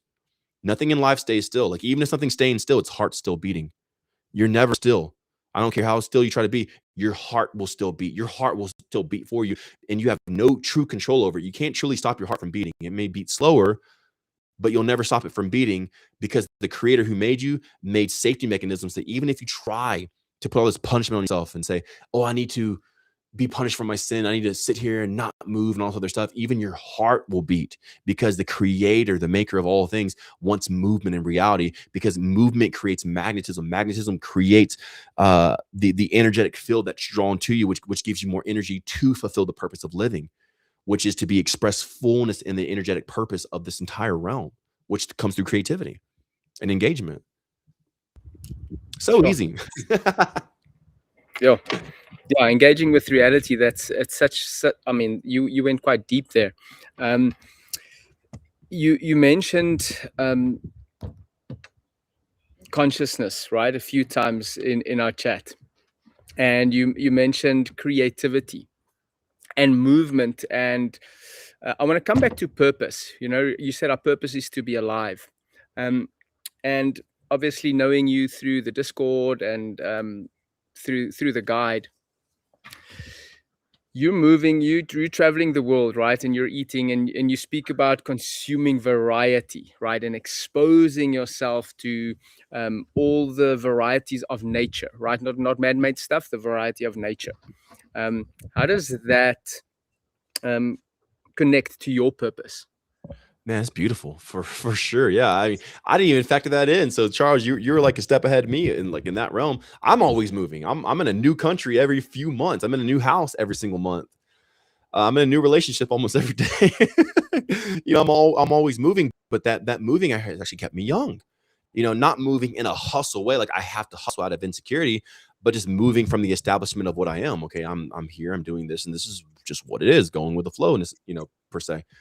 Um, Now, with all that stuff being said, like it's I can say I have a purpose, but I am seeing that from all of this, everybody kind of has the same purpose. Like everyone starts at a different place, but they end up in the same to the same result, which is to live. Like the purpose of life is to live. To actually live life. When you don't fulfill the purpose of life, you die, you contract. So the person who's not truly living the purpose of life, there's no reason for a person to be here. So life has a great way of just taking people out. Like if you're not adding to the greater of all this experience, life will just swipe your feet from under you, and like it'll take you. But whenever you're truly fulfilling the purpose of what this realm is, in a sense, like your essence isn't taken, and you glow, and your skin's bright, and you have vitality and life. And I haven't been sick in like half a decade. I used to get sick like sometimes twice a year, every single year. Now I haven't like been sick for like 5-6 years or something like that. So really since starting the guide, because I've been focusing primarily on life. Whenever you focus on what life is and use all of your resources to fulfill the purpose of life, you're given more life to fulfill more life. So it's a give and take.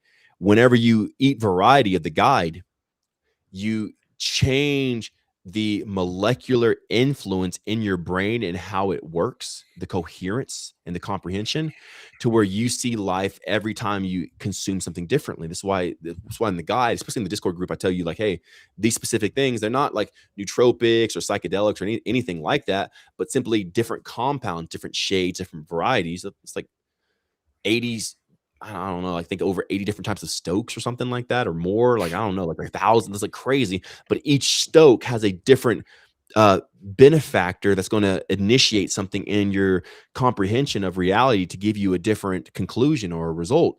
But if you only eat the same thing that you've been eating for the past 6 years, your mind can't think outside because it's only been fed the same thing. So the same initiators are starting, and you have all these other initiators that you have in your brain that are just dull. They're dim, and they're collecting dust in a sense.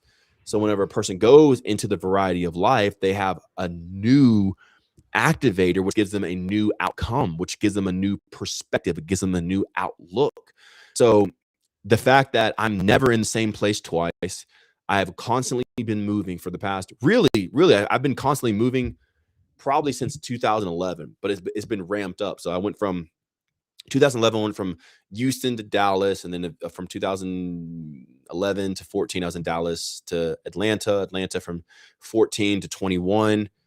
2014 to 2021, I was in Atlanta. But in that meantime, I still traveled across the U.S. and whatnot. And then from 2021, that's when I fulfilled living in the United States. I went to pretty much all the states, inland, like intercontinental, inland USA, right? Not Hawaii or Alaska. And then I start traveling abroad and going to Costa Rica, Panama, like Central America, all through South America and everything else. So I've constantly been moving really for the past I would say 15 years, like really, really, really moving. And because of that, my mind is always stimulated to think in a different way. There's new languages, there's new people. I'm seeing there's new houses. So my mind is constantly having to properly interpret data, and it's never just passively operating. It's always forced to engage, because if I go into a new house, how would I know if a stranger's in there? Like, I don't know the shadows of this house. I don't know what the noises outside are. I have, my mind has to constantly be filling in, checking in, and being present.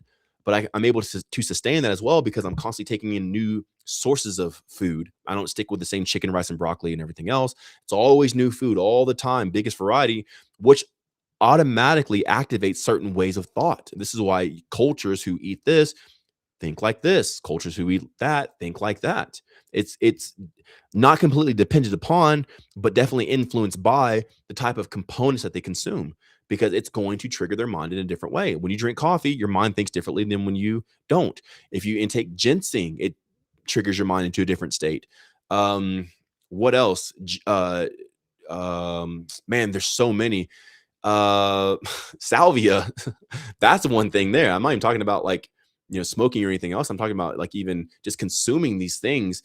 These compounds will affect the way that you perceive reality. When you're constantly in that, your mind can only expand. How could you ever atrophy if your mind's working by default, even passively? Like me just being in a new place, passively just being there, my mind's already expanding, giving me new thoughts, insights.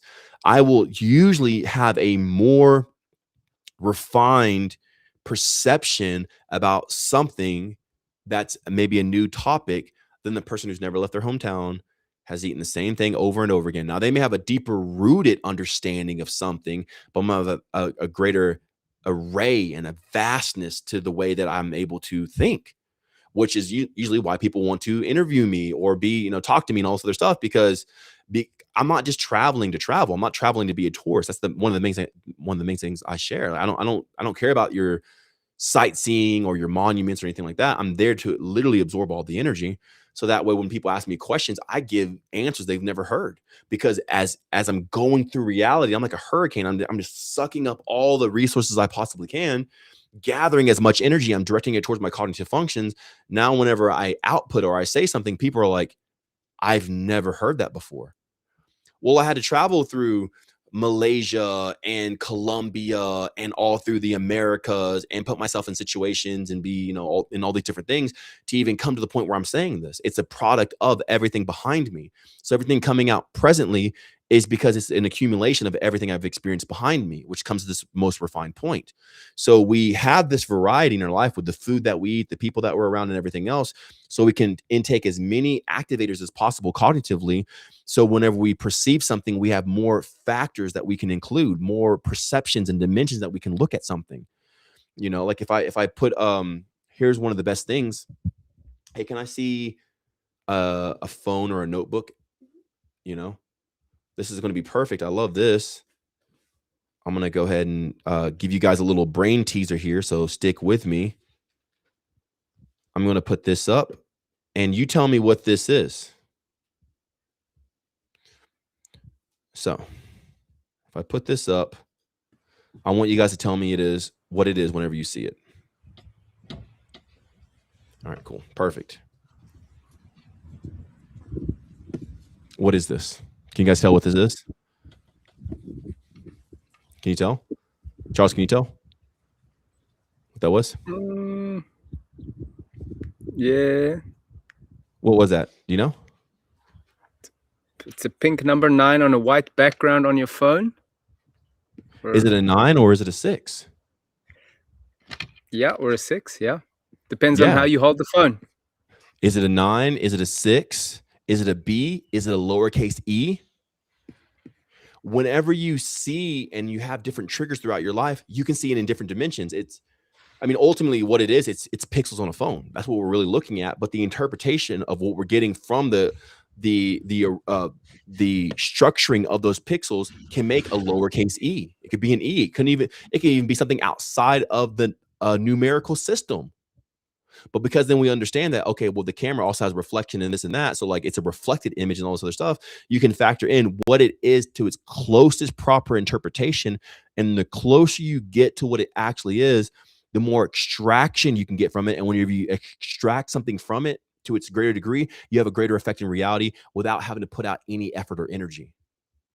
The amount of effort you have to put out in life is directly associated with the correctness of your interpretation of something.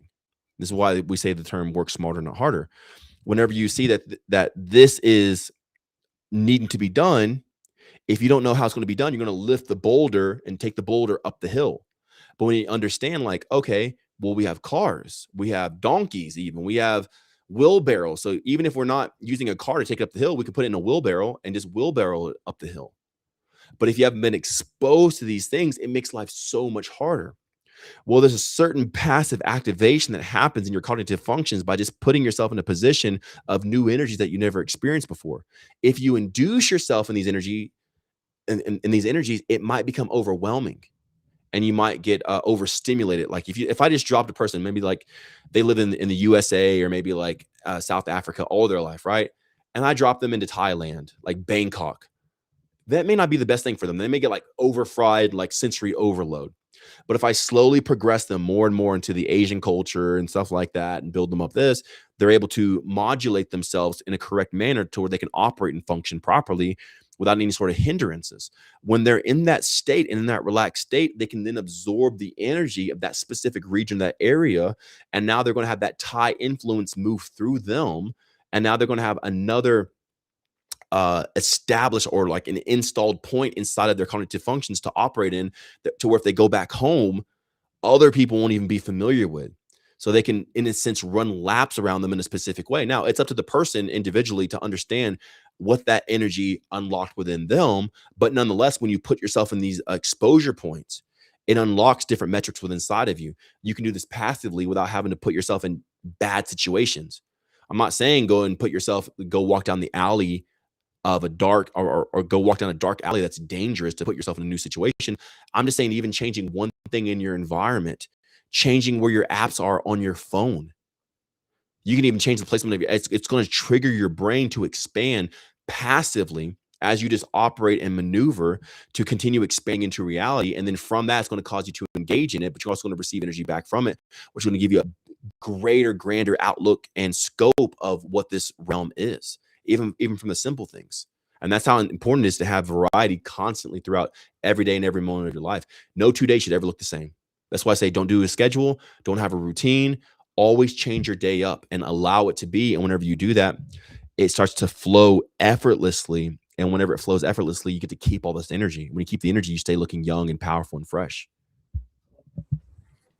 Yes, Mikey. And what I'm hearing is, and please correct me if it's not accurate, is the more data points you expose yourself to, the more leverage you have over yourself and over reality.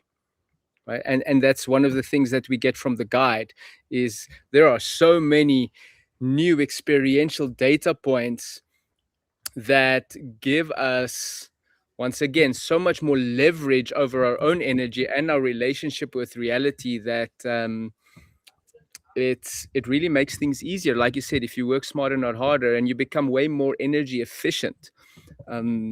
Is that correct? Just Yeah, so I that I'm mean, interpreting it. totally. So like a lot of people get caught up with the guide and they're like, oh, well, if I'm vegan, do I have to be on the guide or do I have to fast to be on the guide? The guide is like 1,000 different points of things that aren't even associated with food. So yeah, food's in there, but like it's such a minute portion of the guide. Like it's not the main thing to focus on. That's why I don't put it in the front. Like I save it for last because it's not the thing that a person needs to start with. There are thousands of different effectors, and we could call them data points if you guys want to, but there are just subconscious cues in your reality that you can do that you don't even have to process. You don't have to be cognizant of what's going on, but you just place yourself in this certain environment and you end up absorbing the energy of it. The guide gives you a step-by-step approach to these different factors of living life a different way. So whenever people say, okay, what's the guide? The guide is literally the way to live life. It's not a program. It's not a course. It's not like a 3-week, 6-week program. It's literally like, hey, read this instruction manual. It's going to make you view all this stuff differently that you're experiencing. What stuff? The wind, the rain, your sleep, food, how you use the restroom, how you even defecate or urinate or whatever. Like it's going to give you a new outlook. Just like whenever I go live or share this information with you guys, it's like, whoa, I've never heard this before. This is a whole new outlook. That's what the guide is. It's there to prompt you on new outlooks. So whenever you go into this realm, you can see it in a different way to where you can become highly effective, to where you can put out minimal energy and have a greater effect, and it costs you less. So you get to save that energy. So the guide sets this up to where it hits all these different topics of life, which is why I call it the life guide. It's a guide of life, the guide of how to live life. And as you read this instruction manual, read this life guide, you understand and have a greater coherence and understanding of what this life actually is. So whenever you go out, you're highly effective. You can keep your energy. And it's almost as if you've perfected life so much, it's perfect by default. Now life, instead of you giving your energy to it, it's feeding you and it's bringing you alive. So it's the guide of how to truly live in a way to where life gives you life. That's incredible, Mikey. And life is, I would say, the ultimate matter, because we're all in life and we're all alive, right? And you are the author. You put your name to this thing called the Life Guide. How everything affects everything, right? What does it mean to you to guide someone through life, through more efficient and optimal way of living life?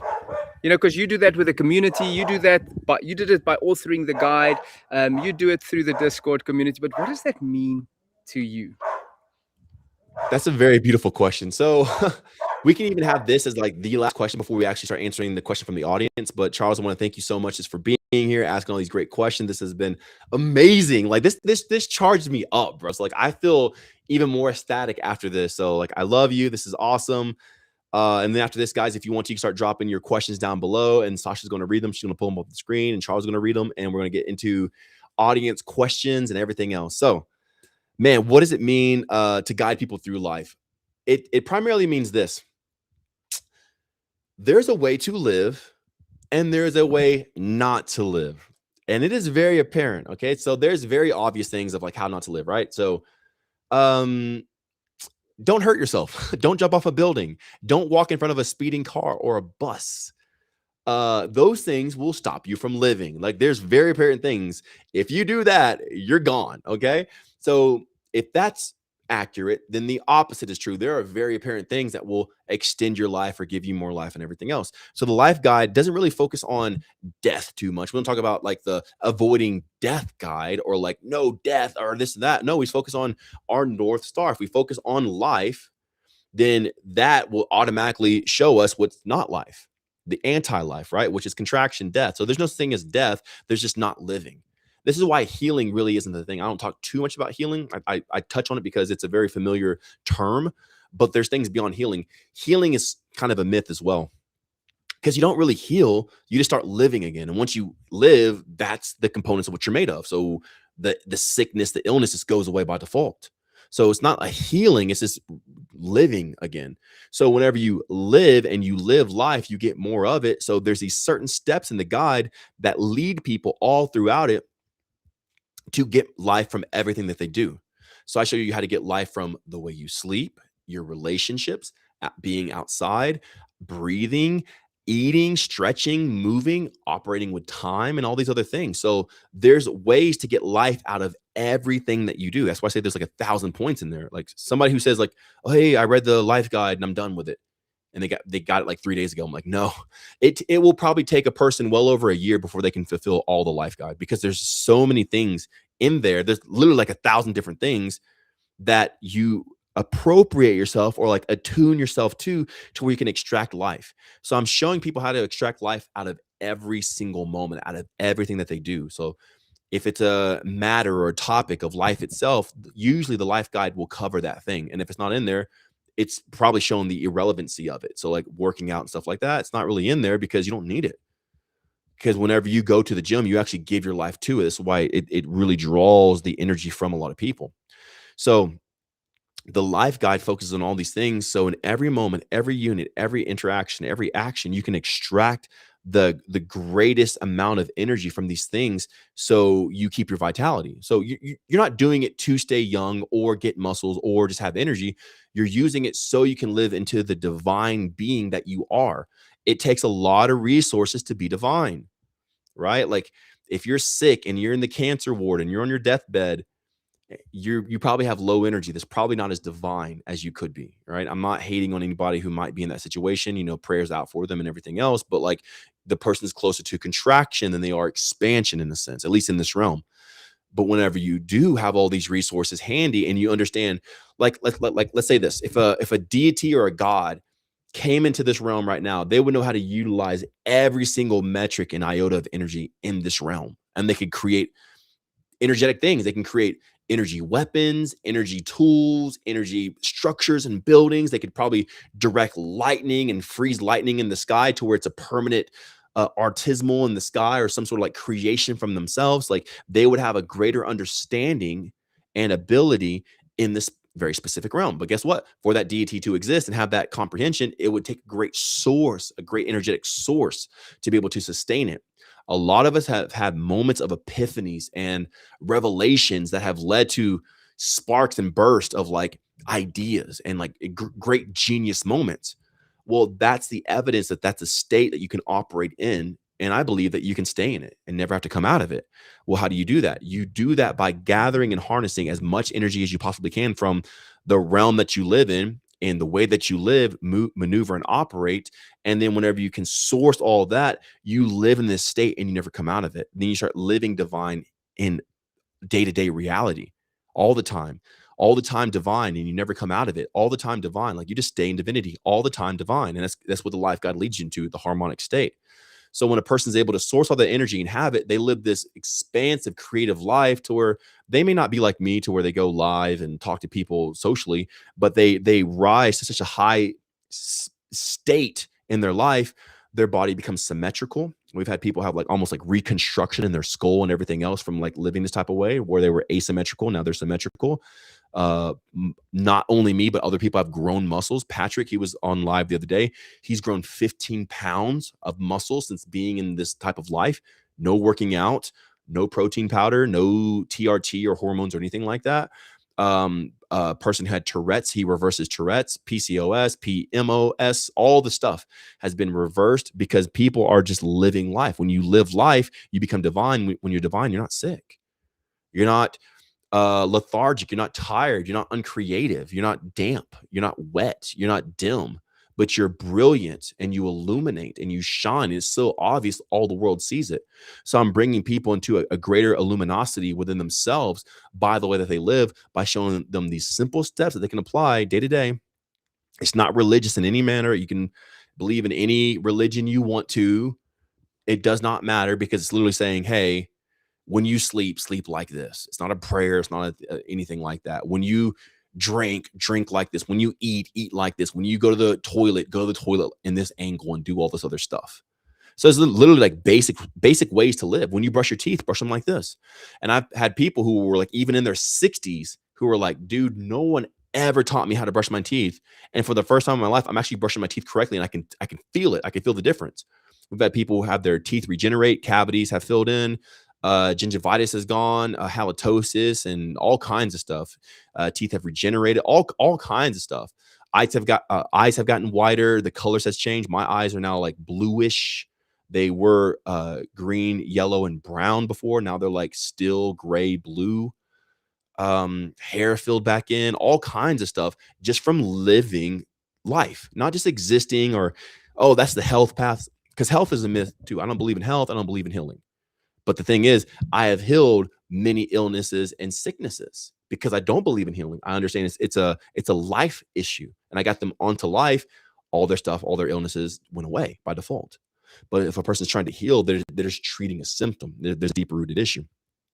So by following the steps in the guide, they come into a higher proportion of what existence actually is, and they rise, or they ascend into a divine state within themselves. Not calling themselves a god. I'm not even, who cares? I don't care. It's who cares to be worship? People are fickle anyway. They'll love you one day, hate you the next. Who cares about worship or praise from man? It does not matter. But what I'm saying is their state in their body emits a divine type of emittance or frequency, whatever you want to call it, vibration, whatever. The person radiates divinity. And then in that state is the opulence, wealth, euphoria, blessings, and everything else that they've ever wanted.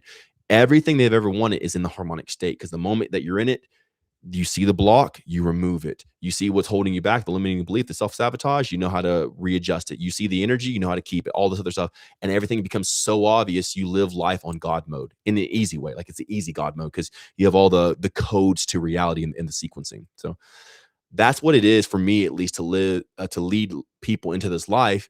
And it's a very beautiful thing, because like even a woman, like I got this testimony yesterday. A new member of my Discord, she's been on the guide for I think like 2 or 3 weeks or something like that. She's been post-menopausal. for 3 years. Okay, she's been postmenopausal for 3 years, so she's been postmenopausal. Okay, postmenopausal. Got her menstrual cycle back for the first time in 3 years. She's had her period because her body has regenerated so much. The postmenopausal woman, she's 56 years old. She came into so much life. She started becoming to where she can be fertile again, or at least to the point where she's having her menstrual cycle, which means there's probably some eggs in there or something's clearing out or something. Because there's so much life that is garnered from this type of life, it makes you so divine that even the impossible is possible.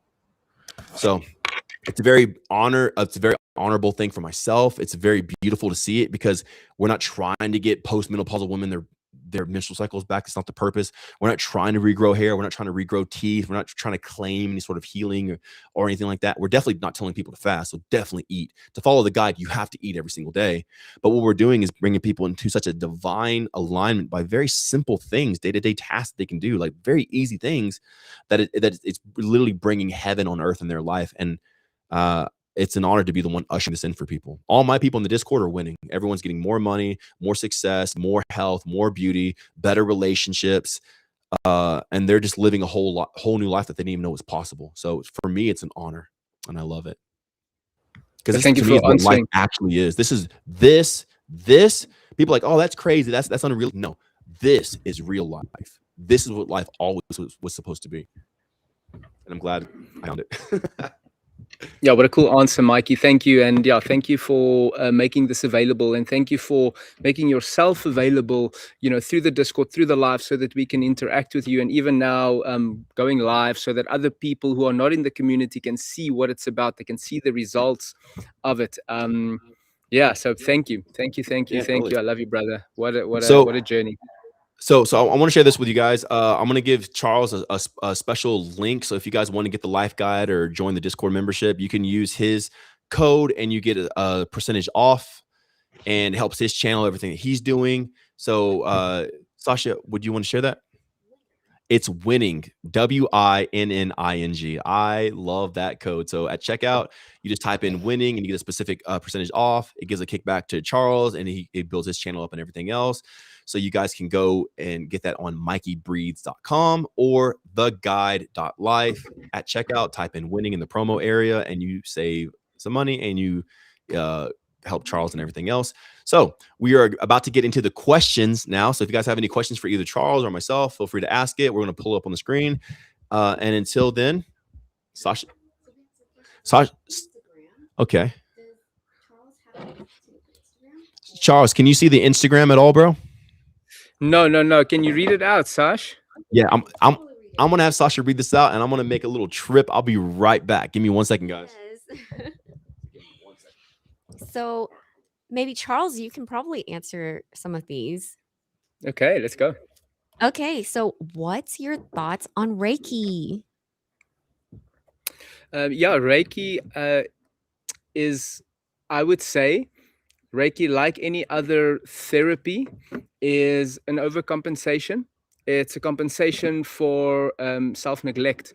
So when you actually love yourself and you give yourself the attention, you wouldn't need any external modality to come into balance and to come into harmony with yourself. So I'm not saying that any of these things are bad. They can be cool therapies and interventions, but obviously or ultimately they are just forms of compensation for self-neglect. Beautiful.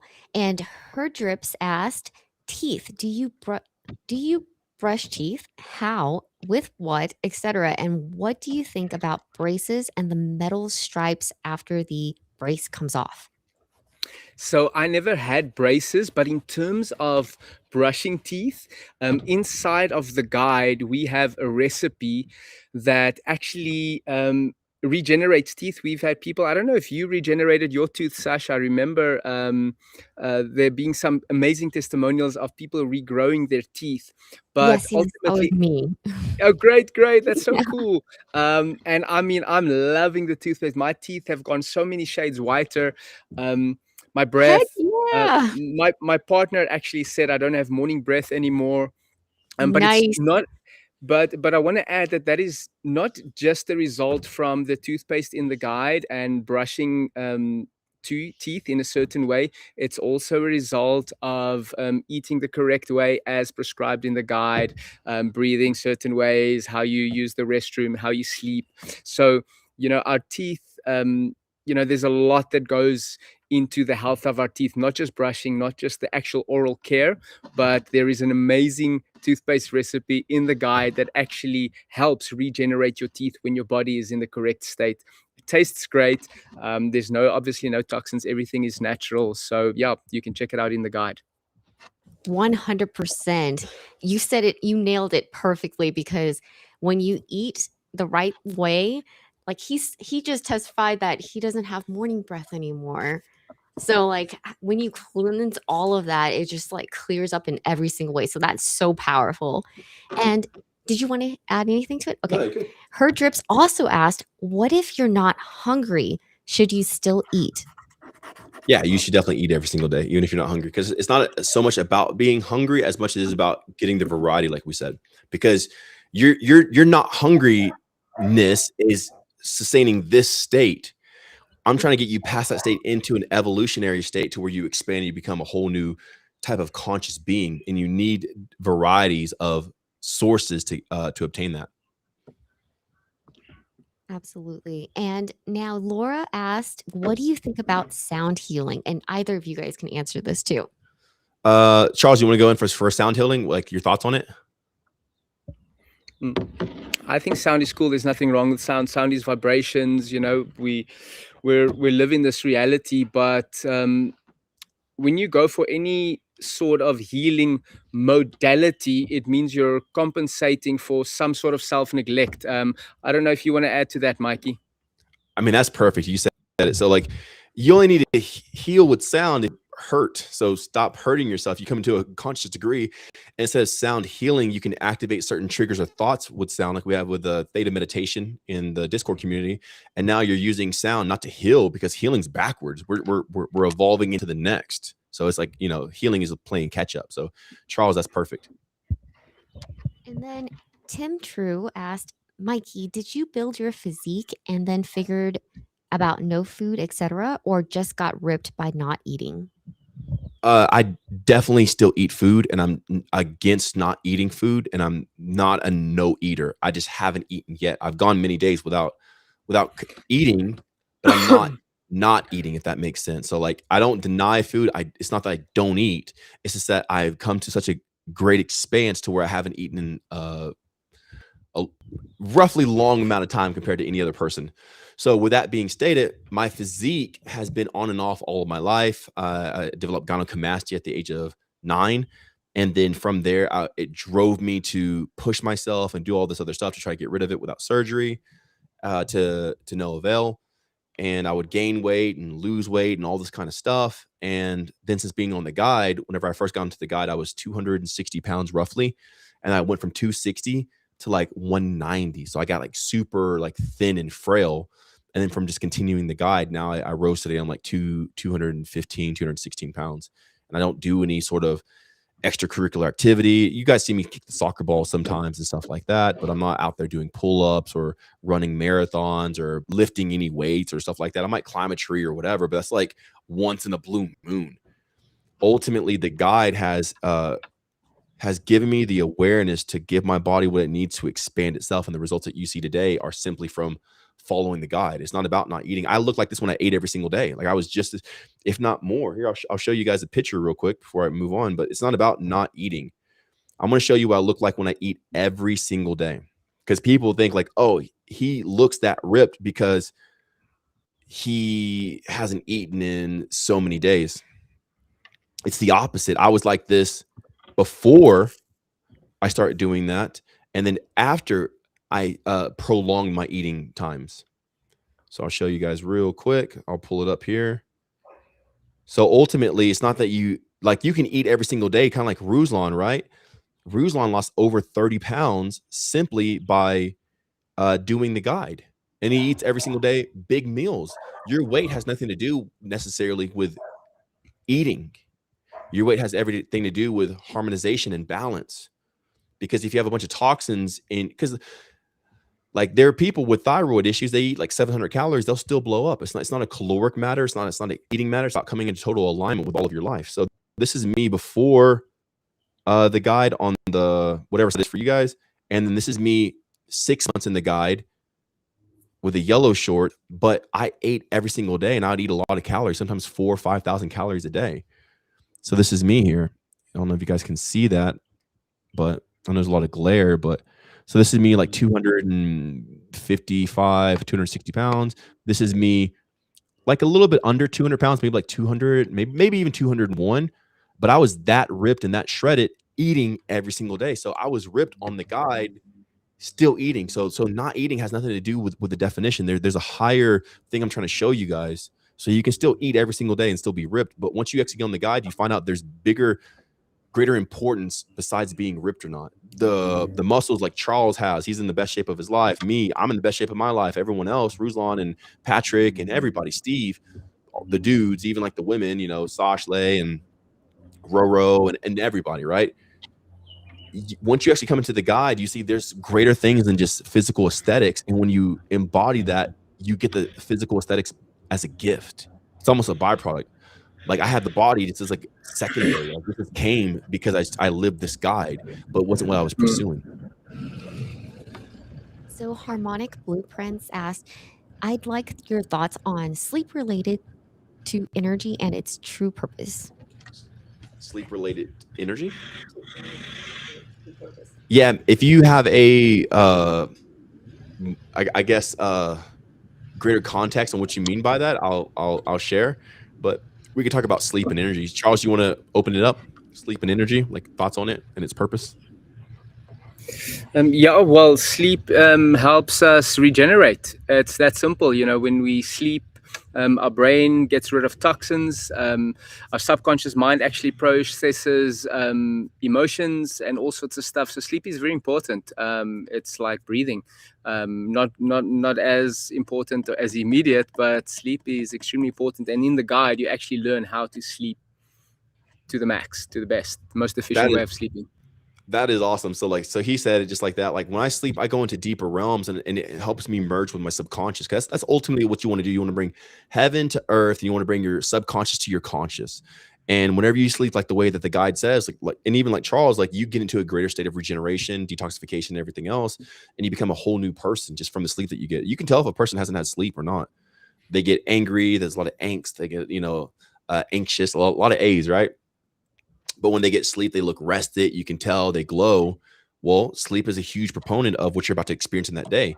Have bad sleep, you're going to experience that in reality. Have deep, great sleep, you're going to experience a whole different reality. Beautiful. And then her drips asked, I might be saying this wrong, but Shivambu, urine therapy, and what do you think about it? Well, your body excretes waste for a reason. You shouldn't put it back in. So like if your body is literally eliminating waste from itself, you should be intelligent enough not to put that waste back in. So no urine therapy. You don't need it. Like my skin is glowing. My hair has filled back in. My eyes are blue. My teeth are white. My muscles are big. I have a bunch of energy. I technically haven't consumed a meal in like 295 days or something like that. So like there are definitely higher ways than consuming your own waste. Okay. There are people who are lost. They don't know what to do. Now, if you want to consume your own waste, go ahead. I don't mind. If you want to drink your pee-pee, that's on you. I don't know what kinks you guys are into, but whatever, okay? I would say this. There are more divine things to put inside of you than to put what's been excreted out of you back in. And that's just higher divine revelation and insight. So yeah. Charles, you want to hit on that topic? Drinking pee-pee? Silly. Yeah, I can add my take on it. So I understand where the question comes from. There's a lot of spiritual fads and biohacking stuff out there, but once again, that's just a compensation for self-neglect and not living correctly. So, and that's how far it's gone. It's gone so far that people actually would put their own waste inside of them because they're so disconnected from themselves. But I understand with compassion where the question comes from. So, yeah, good question. Very beautiful for sure, guys. What Charles and I are saying is there's just higher ways. Can you do it? Yeah. Are there results and effects? Yeah. Everything has an effect. Every cause has an effect. Every action has a reaction. Okay. So if you put something inside of you, yeah, it's gonna affect you in a certain way. But I even say this, like if you had cancer in your arm, you don't have to chop your arm off. You can there's other treatments you can do. So like these very extreme things, I'm telling you, like when you get into the guide, you find out how relaxing life can be, and you don't have to do extreme things. You don't have to fast. You don't have to drink your pee pee. You don't have to eat your poo poo or whatever's happening. I don't even know what's happening in the world today, but there's very easy, methodical, therapeutic things that you can do to embrace life, and it makes life so much more euphoric and pleasurable. Besides drinking your pee pee. Beautiful. And we have a question from YT. And I can't read his username, but it says, if the essence is perfect and all the problems come from not knowing who you are, is the solution for all the problems actually becoming aware of you, choosing you, surrendering to natural signals?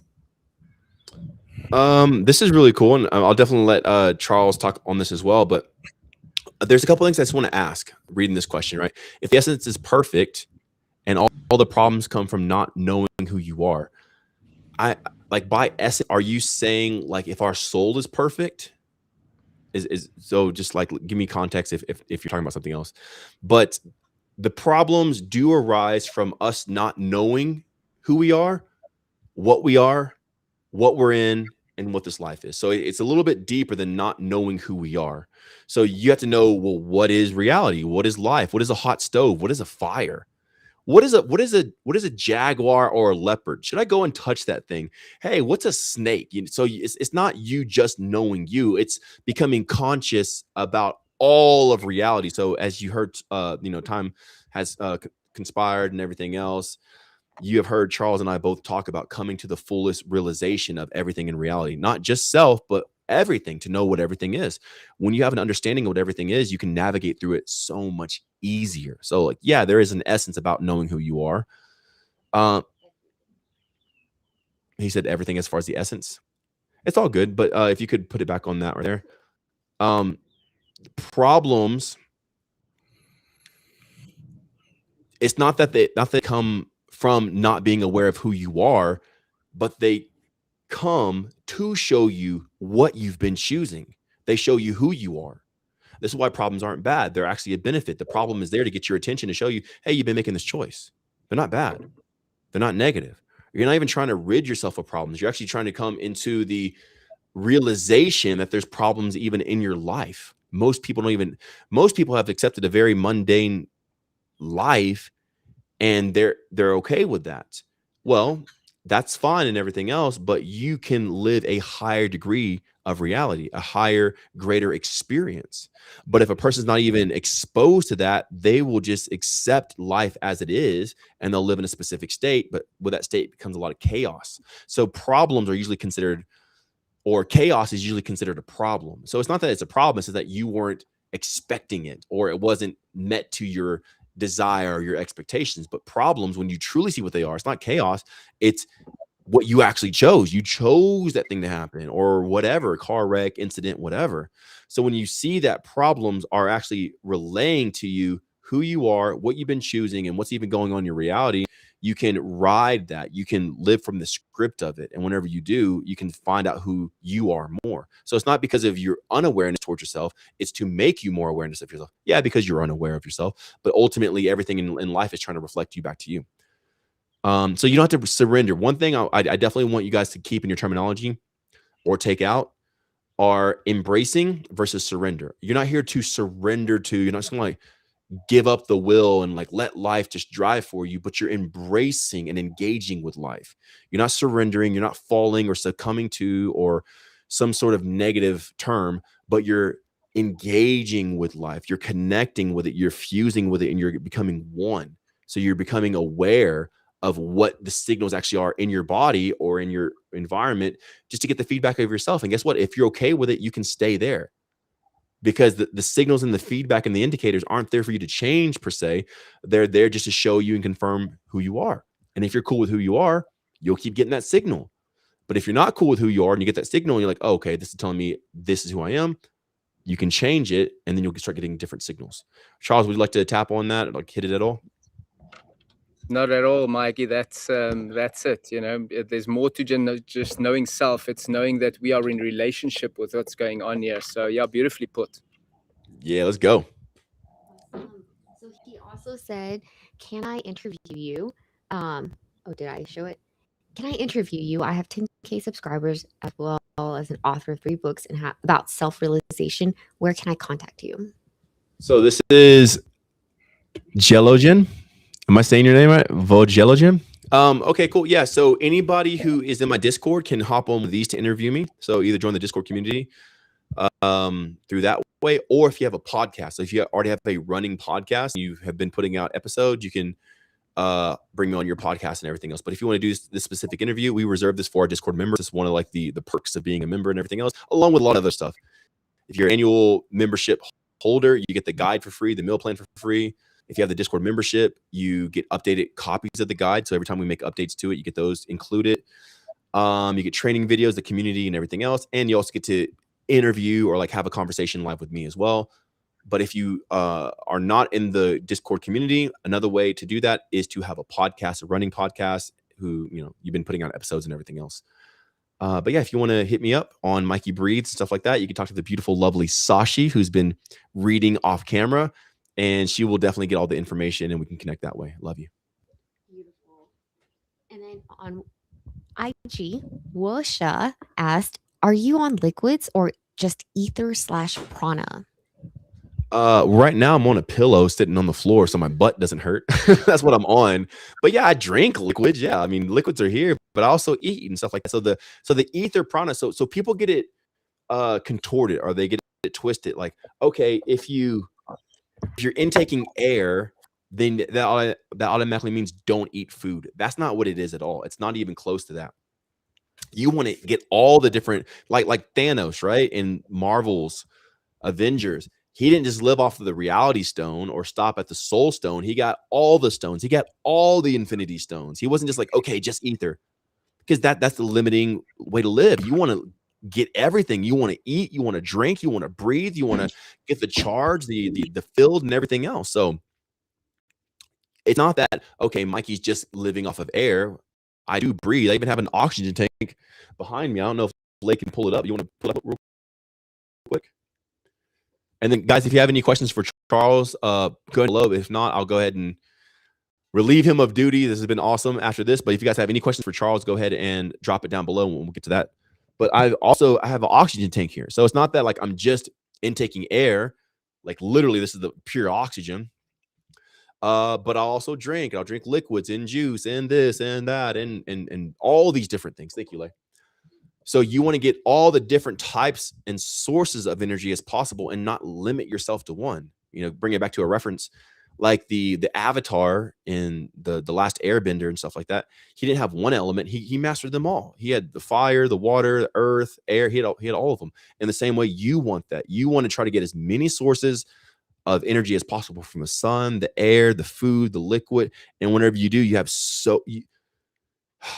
I'm not here to offend anybody, right? That's not my goal. But usually people, this is not for offense, but usually people who live off of only air or are trying to be breatharians, this is not a stab at anybody, usually do not have the most successful life. They don't have overabundance of wealth and the ability to travel constantly and just opulence and all this other stuff. They're very restricted. They're very limited. Their only thing is not eating, right? That's the opposite of me. I want it all. I want to experience the wholeness of reality and the fullness of it. So with that being stated, I can't just go after one source because that already is starting me out in a limited position. I want the ether, the air, the atmospheric charge and everything else. I want the oxygen. I want the sun. I want food, minerals, vitamins, like rocks, branches, all this stuff. And whenever I do that, it boosts my mind to a heightened state. To now I'm able to live and express the fullness of reality. So yeah, I intake liquids, but I'm not limited to it. So if you guys have any questions for Charles, please ask them now and drop them down below and let us know. Do you have something for Charles? Not yet. Okay. Well, these can be answered by Charles for sure. V Matibotjov says, can you say how you maintain high testosterone? Do you want to share that, Charles? Because after this, I won't keep you any longer because like the questions continue going forever and everything. But if you want to answer it, you can. If not, then we can wrap it up there, at least for the Q&A for yourself and myself. But I'll stay on with the people and answer a couple more. I don't want to keep you all day, but we will definitely be dropping Charles' link down below, and you can use this code at checkout. And then if you guys want a discount on the guide or like a little promo off, you can use his code. His code is winning. What is it, Sash? Question for Charles from Kiara. We'll come back to the testosterone question. Is that okay? So Kiara on YT asked Charles, why did you decide to join the Discord and apply the guide? That's a great question. Thank you, Kiara. I think you know the answer. I think that's a rhetorical question because, but I want life. I choose life, and I've seen Mikey before getting the guide. I've been watching Mikey online for a long time, trying to poke holes, like just like looking for incoherences, and I couldn't find any, and here I am. Here we are, blessed to be living this life. Kiara, great question. 100%, man. She always has the best questions. I didn't know that. I had no idea. I knew that, we had talked before, like you got the guide and everything else and got the Discord, but I didn't know it was kind of like that. Like, okay, let's see, like, is there any like inconsistencies or like incoherences? Yeah. Ruslan was the same. Ruslan, actually, he saw me, he liked me when he saw me online. I said some stuff that offended him, and he's like, F this Mikey Breeze guy, forget this. And that's happened to so many people. So many people come on and they're like, oh my God, he's awesome. And then like next month, they're like, F that guy. But then the thing is, like, what I kept saying showed to be accurate, and actual. And Ruslan's like, bro, like, he's right. Let me give it a try. And now Ruslan's been in the Discord community for over a year now. He has the love of his life. He's in a better state, better energy. He's lost over 30 pounds, and he's literally a different person.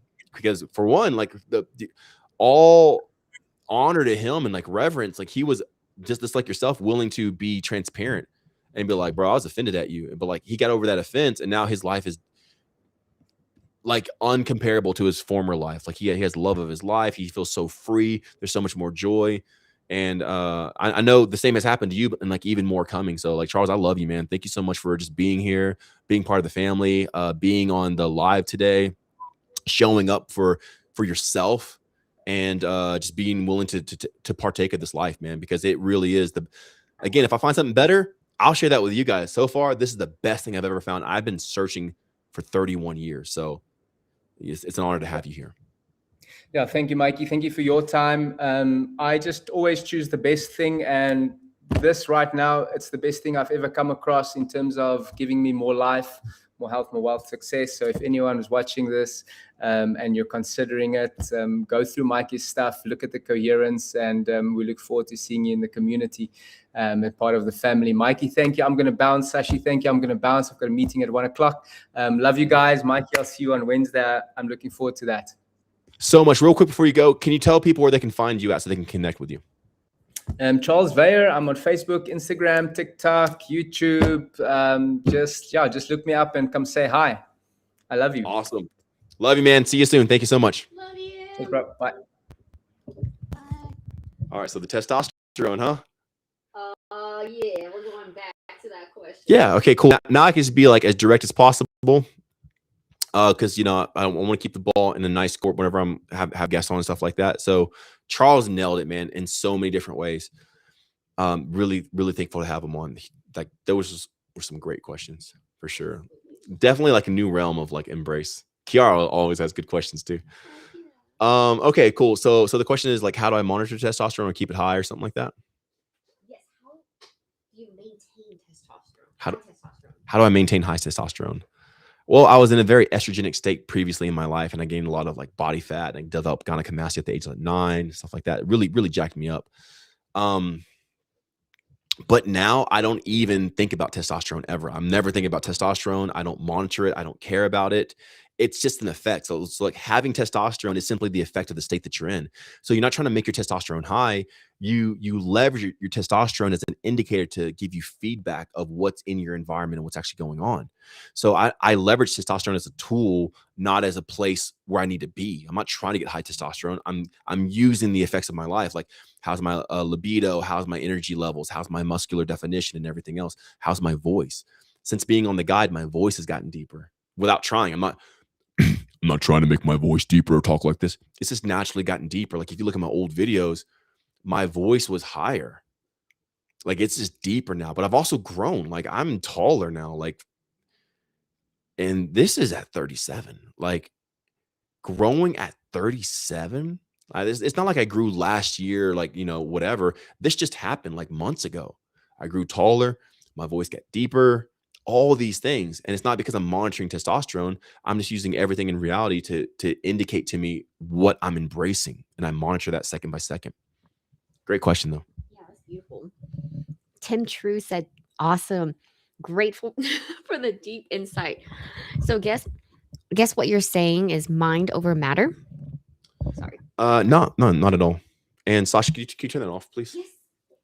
No, I'm definitely not saying mind over matter. I'm talking about becoming so conscientious you understand how matter operates and how it functions.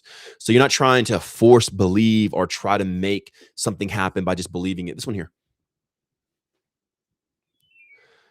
But you're becoming aware with understanding and knowledgeable of the faculties of reality itself. You don't necessarily have to try to like learn a bunch of stuff or, okay, I need to learn the scientific approach to, or the physics of, or anything like that. But you have conscious awareness to where you have enough energetic capacity to just pay attention and see it. You can even experiment yourself. So it's more so of a conscious merging with matter versus mind over matter. So Keepbeak Animation asked, what are your thoughts on allergies? I'm allergic to cats and dogs. So do you think it's a sign of low energy? Low energy would be in the field of, because energy can be described as many things, but the components of your consumption are creating, or the lack thereof, the lack of the components from what you're eating and consuming and everything else is putting dysfunction in your body to where you're allergic to the very things that are on this earth.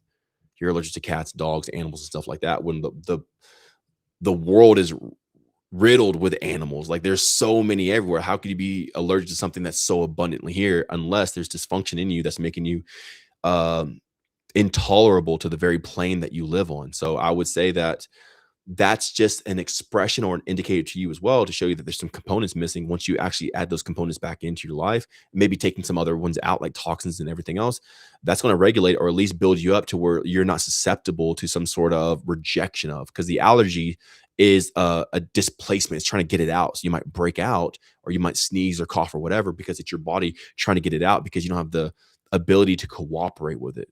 The defenses to stand strong against it. So the defense mechanism is the sneeze, the sniffle, the cough, or even the breaking out because your body's trying to push it out.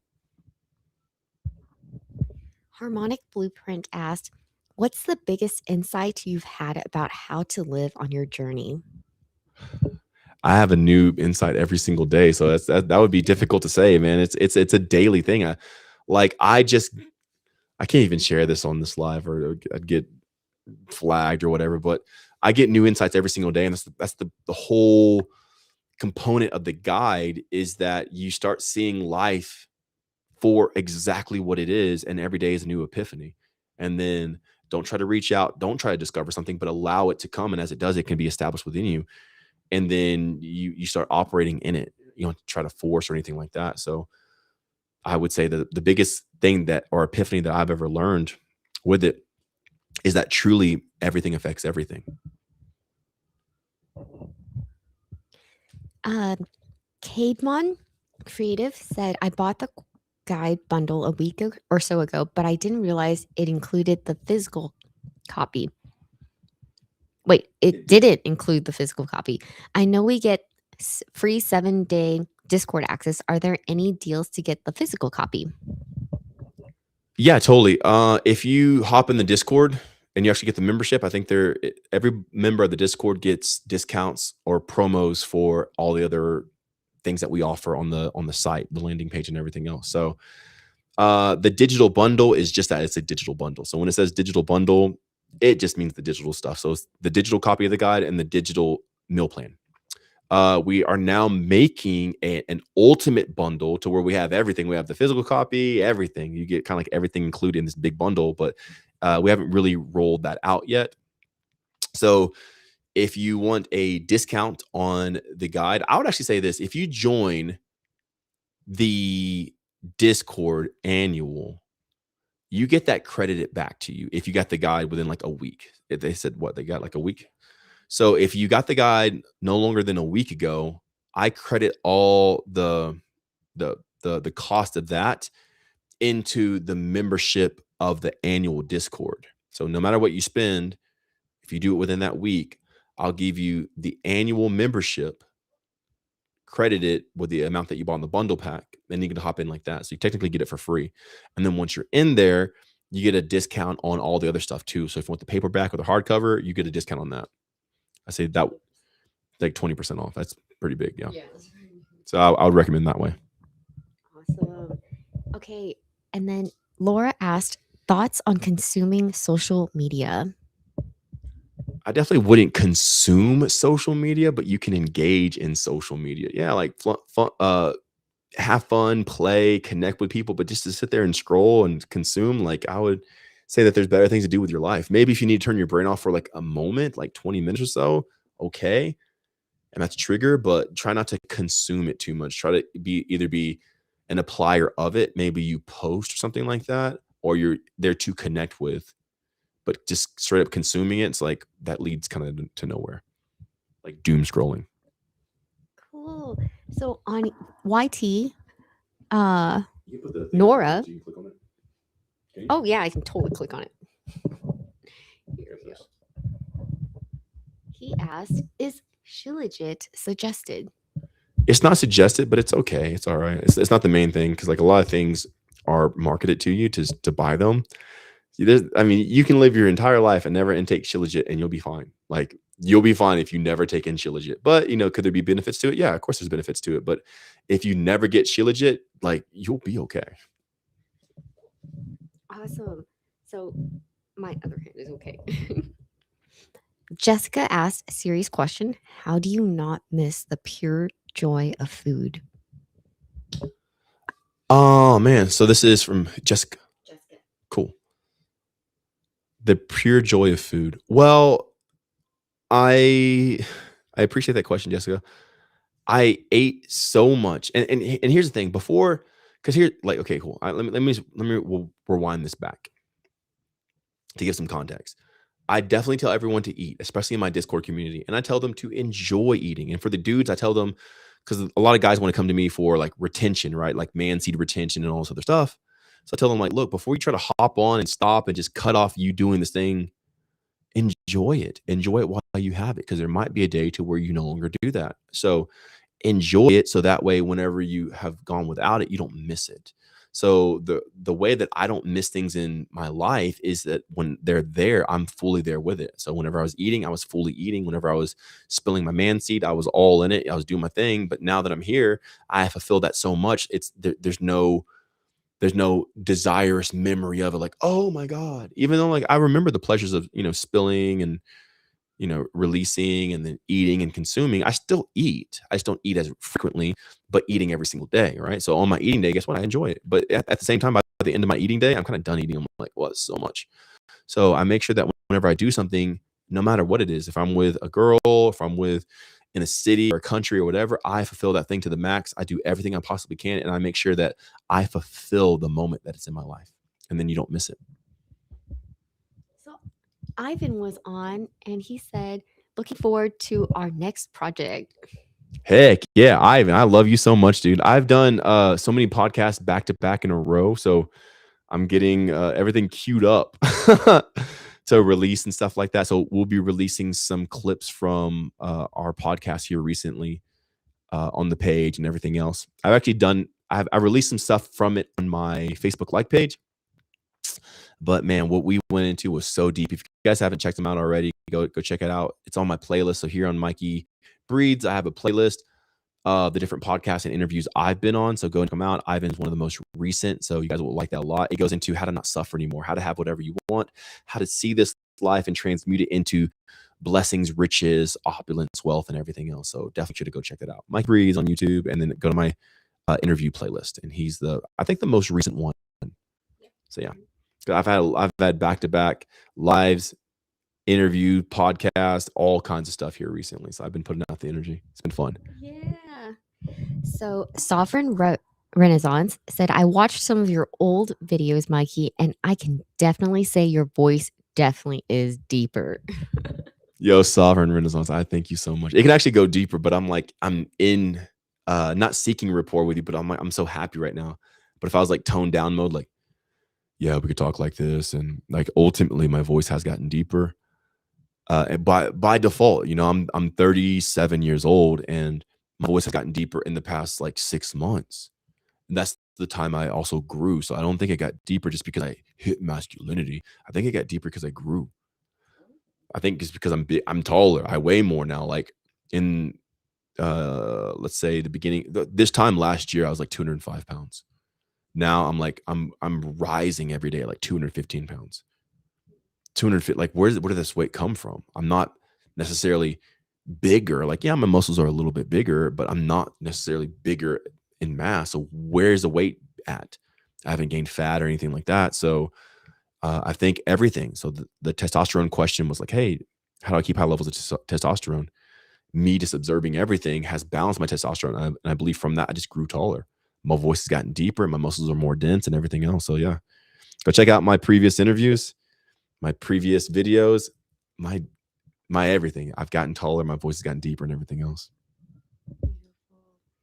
So Alania from IG asked, thoughts on healing your body and regaining function after a clinician performed nerve text, which led to loss of nerve supply to 3/4 parts of quad and leg, wasting for 8 months with no improvement. Who's this from? Alania? Alania. Okay, I love you so much, Alania. Do you want me to be real with you, or do you want me to like to coddle you? Like, Alania, give me that, and then I'll let you know before I just respond to this. I love you so much, Alania. All right, we're gonna wait for Alania to respond, but until then, we're gonna go ahead and answer another question. Okay. On YT, we have, I never got my offer for the 7-day trial to Discord, but bought the guide, and I also didn't get the offer for credit into the Discord. So the offer for the credit to the Discord is when you enter the Discord through the free trial. The free trial comes with your purchase after the guide and the email. So a lot of people just don't know, so they don't even check their email. But if you go back to your purchase confirmation email from the guide, you get a follow-up email with that for the 7-day free trial. So just go to your email and check it out. It's there. We love you. Unless you bought like a year ago or like a long time ago, then yeah, maybe. But if you bought like the past month or so, yeah, of course, you got it. And if not, just like let me know your email, your confirmation order. We'll send it right to you. She said honesty, and it was nerve treatment. You, and I say this in love, or I have to preface with that, because this is not my Discord. In my Discord, they already know I love them. I can say whatever I want, and these people know I'm here for them. But you guys may not know me as well as my Discord family. So I got to like really preface with this. Like, I'm here for you, and I'm with you. And I could say the nice thing, like, oh, girl, you go, and like all this other stuff, but I actually want you to be in the best state ever. So to say that is to be like the most direct as possible, like get to the actual source. You wanted that nerve damage. And this is not blame, this is not fault, but this is a desire. The desire is here only, the fulfillment of this, like every problem is only here to show you what you've been operating in. So this is not a blame or like, oh, it's your fault, you do this. No, but it is a desire manifested because deep down, either you don't believe in yourself, you don't believe that you're strong enough to stand on your own legs, that you don't, because for one, even giving it to a clinical MD, whatever, right, is already you giving your life into somebody else's hand because you didn't go with yourself. I'm not blaming you. This is not guilt. This is not shame at all, but simply the fulfillment of a desire. You only get what you want in reality, especially when you understand that you get the guide, you understand all this stuff. You got that because that's what you believe you deserve. That's what you want. And that's what happened. So I don't think you're too surprised that you have the nerve damage. I don't think you're surprised at all. I think that you're actually like, oh man, I have nerve damage. I knew it. You probably knew, because even in like, hey, what do I do about the nerve damage? Because when you're spelling it out, you weren't like, oh man, how could they? There was no surprise, but it was most likely like, hey, they did this. How do I fix it? Like, okay, duh, of course they did that. It's not something to fix, but it's something to acknowledge. You have to go deep inside, or this is going to happen again another way. Maybe to the next leg or whatever. Maybe you don't feel supported by yourself. It's never a family issue. It's not an external thing ever, but it's internal. Something in you believe has led to this, and it's a moment to reflect and go back into yourself. Now, are there things to repair your nerves? Of course, yeah. Vitamin A through mineral zinc, take out the toxins, massage the area, make sure that you breathe fresh air. There's a lot of things to like restore it, but again, it's going to happen again unless you really get down to the deep nitty gritty of why this even occurred. So that's the realness of it. I can't go into full detail outside of my Discord community, because like I'm not here to treat or prescribe or like diagnose or anything like that, but there is a deeper rooted issue within inside of you that led to the creation of the fulfillment of this, because you only get in reality what you want. V. Matijav said, I also heard that your voice is deep. I know it is a sign of high testosterone. If you grow now, it is amazing. It looks like you're in the best harmony with your body. It is a blessing. Yo, I'm glad you like my deep voice. I'm gonna stay in this chill mode for the rest of the live, okay? We're not like rapport seeking or like talking like this. Yeah, I can talk like this. Even my higher voice that I talk in is still lower than my low voice I used to talk in a sense. Like I can go pretty low, but what I'm saying is in the past year, dude, my voice has gotten deeper. I'm 37. I hit puberty a long time ago, okay? Long time ago. Why am I getting taller? Why is my voice getting deeper? I'm not trying. I'm not in the mirror doing vocal exercises. I don't care about alpha males. I don't care about I don't care about masculinity. I don't care about spirituality. My voice has gotten deeper, straight up, at 37. So my voice is deeper at 37 than it was at 36. End of story. Usually your voice can get more raspier or whatever, but it's not gonna get deeper. Like it's gotten more full, more voluminous. And like they were saying, it's because I'm connected with myself now. So everything's in alignment. Do I have more testosterone? Well, yeah, most likely, because I've grown taller. My manhood has gotten bigger. Like everything in my life has completely changed. My hair is filled back in. I didn't have any hair here in the beginning. This all this like little buzz here. I do a buzz cut. Start to fill back in. Like I have stubble now. My voice has gotten deeper. I've grown taller. I weigh more. My lowest on the guide was like 193, and then my average on the guide was like 203. So once I got to my lowest weight, I gained weight, and I was like 203, 204, 205. Now I'm just averaging like 215, 216. Some days like 218. Like, whoa, dude. And I'm like, I'm big, From what? I'm not working out. I'm not taking supplements. I've never been on hormones or steroids or testosterone or any peptides. I've never done any of this stuff. When I was getting into this, there was no such thing as like peptides. Like you not that there wasn't such thing as peptides, but like injections or treatments. That's like a new thing. I've been in this field since 2003. So where's this coming from? I think it's coming from embodying and embracing the total alignment of what life actually is. And you guys are seeing it in real time. Wild stuff. So Theo on YT. It's probably having a backbone too. Having the spine is probably got it to it. Having the spine, dude. Dang, the spine helped you grow. Yeah.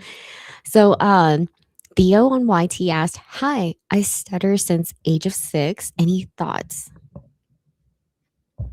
You stutter since the age of 6. I had a dude with Tourette's, and that dude was 58. And by being on the guide, he no longer had Tourette's at all. So if you stutter, the guide has already shown that if you have an extreme case called Tourette's, it can reverse it. But if you don't get the guide, some things that can help you like immediately is to breathe and meditate and spend some time with yourself, just reflecting yourself, quieting your mind, and then listening to your own voice. You probably stutter because you're afraid to speak your own voice. And once you get the confidence and the love for yourself to trust your own voice and speak from your own voice, you most likely won't stutter anymore. There's other things too. It's like regeneration of the brain and everything else, but that's like a very immediate thing, the most primary thing of why this is happening. All right, a few more and we're going to go. Okay. Cadmon said, sweet. I just looked up the day I got the guide. It was May 9th. So not technically one week, but close. Am I still eligible for the deal you mentioned? And do you mind mentioning it one more time for me? Yeah, totally, for sure, man. Because I'm here to help you guys. I'm not here to be like, okay, well, it's the week mark, blah, blah, blah, blah, blah. Sasha's birthday actually was May 8th. So it's like the day after Sasha's birthday. So yeah. Yeah. So whatever you paid for the guide, right? All that amount is credited to a year membership in the Discord. So a year membership in the Discord, it's something. I'm not even sure how much it is. I don't have. It's not even my Discord. It's funny enough. I go in there and I help people and everything else, but it's actually set up. It's for the community. It's the community Discord. So whatever the cost is for that yearly membership, it changes.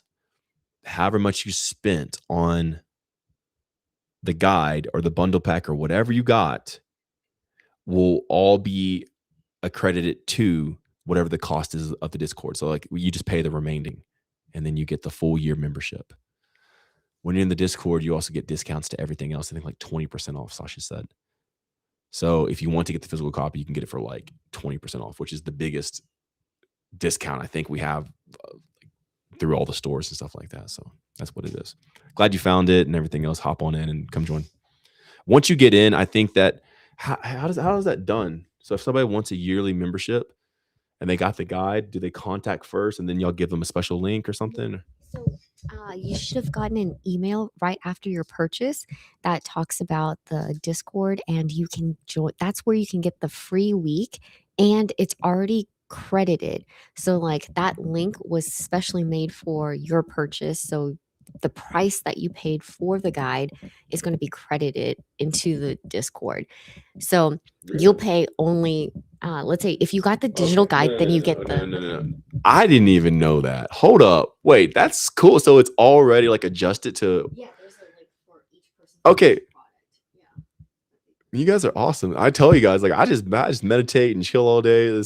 That is cool. So it's already set up. All right, cool. So for that free week, you hop in, and from that, it's already accredited to you. So it's already like set up with the amount and everything else. So you can see it. It's going to give you the information for you, like make the purchase or whatever, but it's already adjusted for you. That is so cool.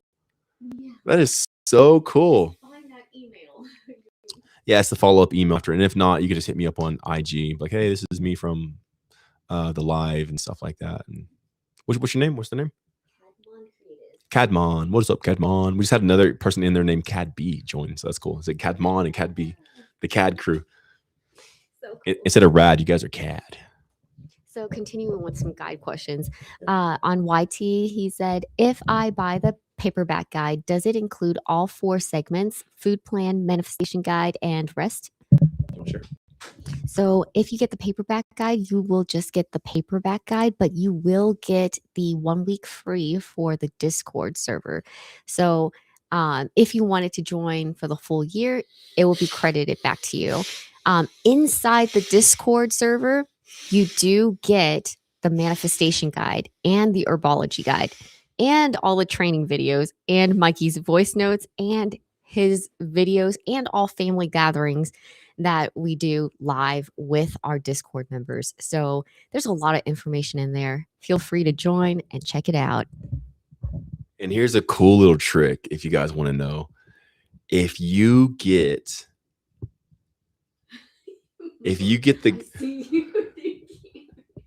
No, it's really cool. It's really cool. If you get the guide, like the paperback guide, right? You automatically get the week free for the Discord and the discount for the year. But if you have the year Discord, you get the digital guide and the meal plan for free. Mm-hmm.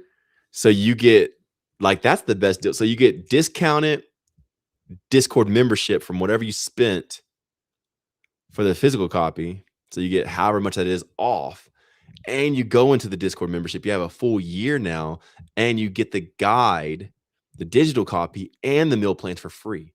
So you actually get that so you get a discount off the Discord membership, and you get the guide for free. That's a crazy. That's like a little like combo bundle technically if you want to like hack the system or something like that. That I know about. I didn't know about the other stuff, but that I know about. So whatever you get with whatever guide you get, it's a credit to your Discord membership, and then by default, if you have a full year membership, you get the guide for free and the meal plan for free. best bet right there.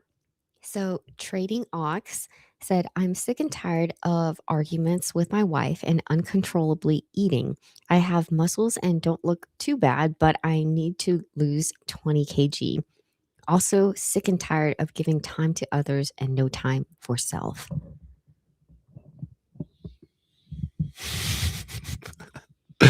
I love you, Trading Ox. It kind of reminds me of Mark a little bit because Mark had a trading company. The other guy had a trading company. I make friends with a lot of traders. Like traders like me for some reason because I think they think outside the box. So I'm not a very orthodox person. So when they see me, they can kind of relate to me because they're a trader, so they have an unorthodox life. So I think I attract a lot of traders. Not that they're traders, like, oh, you trader. This is like they're just like traders, right? They like trade, whatever. For yourself, bro. I say the Discord's going to definitely help you, but I'm going to give you some advice right here, right now. If you're tired of arguing with your wife, man, there's so many things I want to say for this. I'm going to be honest with you, okay? So you didn't even give me permission to be blunt, but I'm going to be blunt with you here right now. Then just shut up and love your wife. Give her a hug. Pick her up. Spin her around. Kiss her on the face. Be affectionate. The arguments are coming out of disgruntlement, which the disgruntlement is just trying to get attention. Okay. I have 2 wives, right? I have more actually than that, but primarily that you guys have seen the 2 that I'm with. All right. You think juggling 1 wife is hard? Think of 2. No, it's actually really easy. How? By just being love. Now, the next question is you're tired of giving yourself away for people, who don't give back, blah, blah, blah, all this stuff. I am so harmonious with my wives, my lovers, my partners, because I just give all this energy and I don't expect anything back. To you guys as well. I don't know if people buy the guide. I don't even know. I'm just here. I'm just here because I'm hanging out with you guys. I want to give energy out. And whenever I give energy out so freely and so lovingly and without holding on to or like begrudgingly, like, okay, I'm gonna get a certain energy out, I actually get more energy back. Like with Charles, when Charles came on, I got a bunch of energy from him. I'm like, yo, dude, this guy, like, let's go, bro. So when you aren't, in a sense, begrudging with your energy and you give it freely, you surprisingly enough, you actually get energy in return and you get good energy. And then people support you and love you and like actually lift you up. And then a lot of that stuff goes away. Now, to lose 20 kgs, right? Man, how do you remember everything I said? I told you about the not forgetfulness, right? I told y'all. That's a concept you made in your own mind. Like, I have to lose 20 kg. That you just made that up in your head. You said that. You have to, says who? Who says you have to lose 20 kg? Because your body's going to put you at the position that you need to be at so you can be at equilibrium or homeostasis within your body. So you might have extra weight because you're so inflamed because you probably keep going to the gym and taking supplements and all this other stuff. So that extra weight you have is actually critical weight because you're so inflamed and damaged. So the weight that you're trying to lose is actually weight that's keeping you alive and keeping you from going into a critical state. So don't believe the lies that you tell yourself that you have to lose weight. That's the most manipulative thing ever.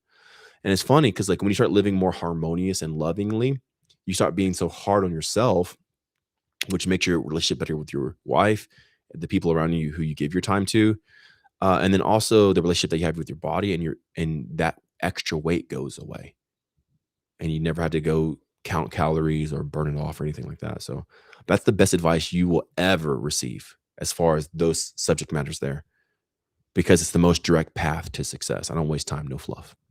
But yeah, love you, man. He said, true say.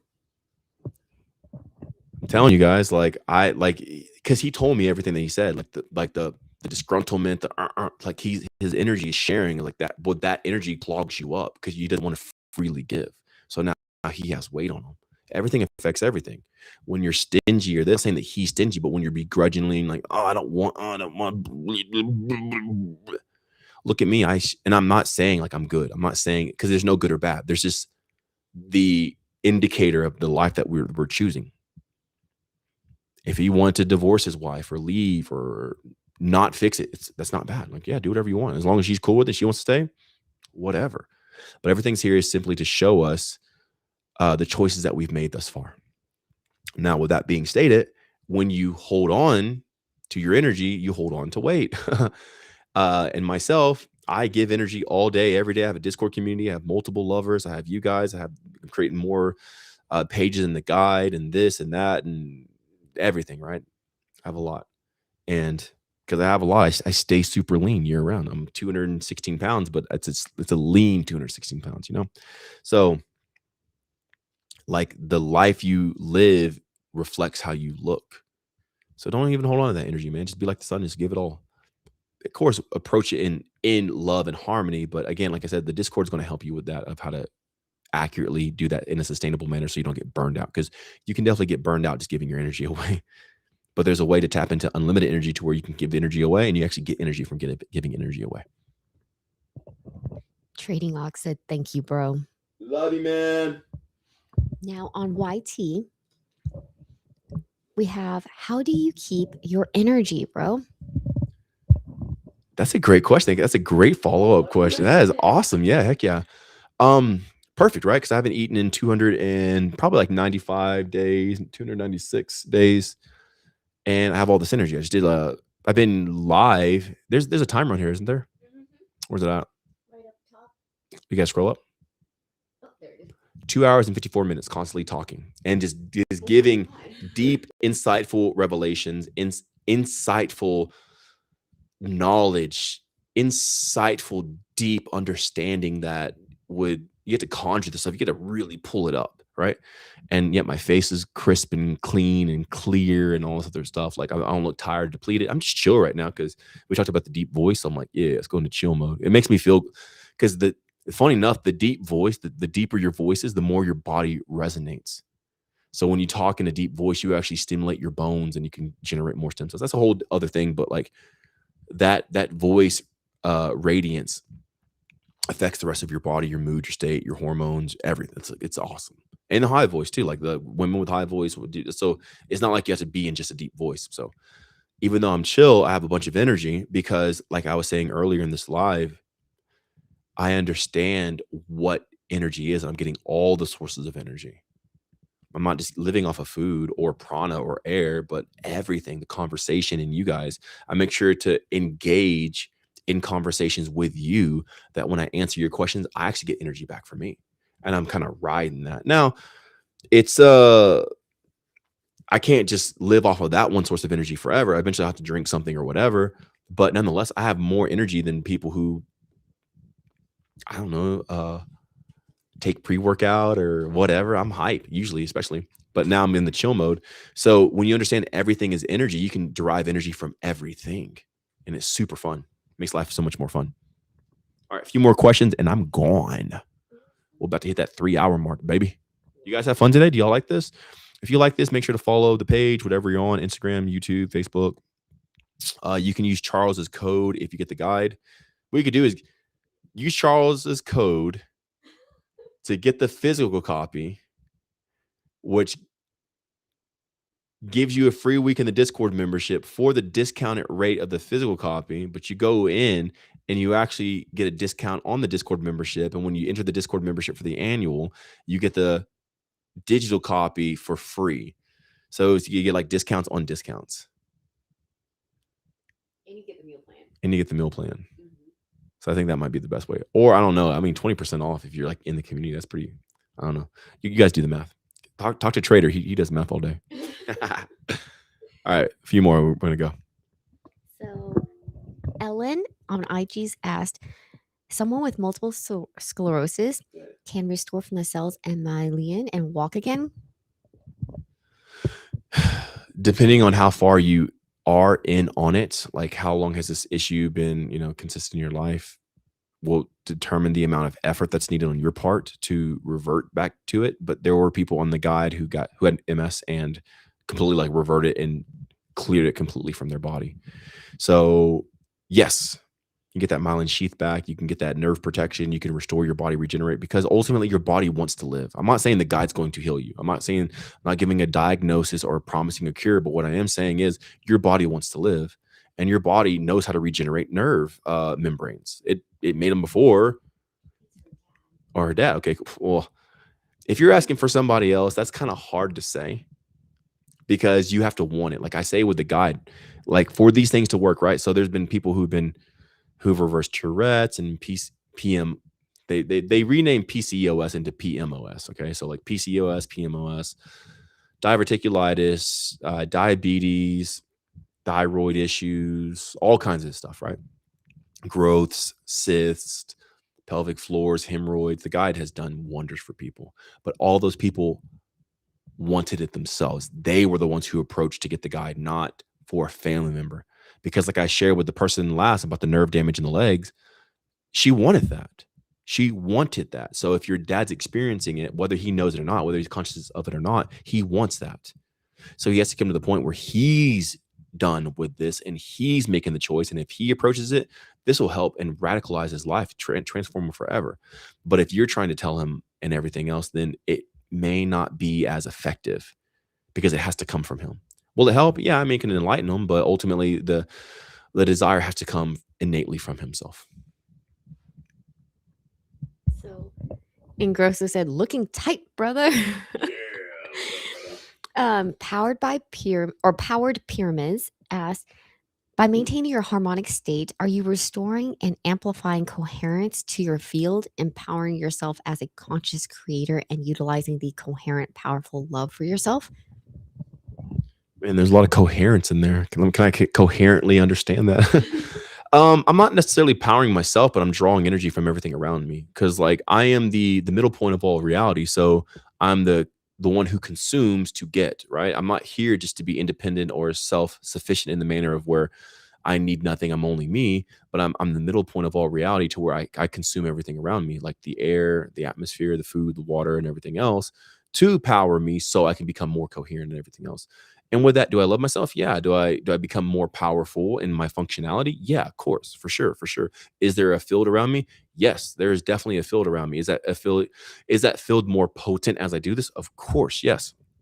So in that manner, yes, but I draw from all sources to be able to obtain this type of life, obtain this type of state, and not just obtain, but sustain and then maintain. Beautiful. Now, Pascal asks, what do you think about doing detox cleanses to help cleanse the body from inflammation and chronic sinusitis? Sinusitis. Yeah. Sinusitis. Sinusitis. Can you hear that? Hey, Sash, turn the mic up so see if we can hear this.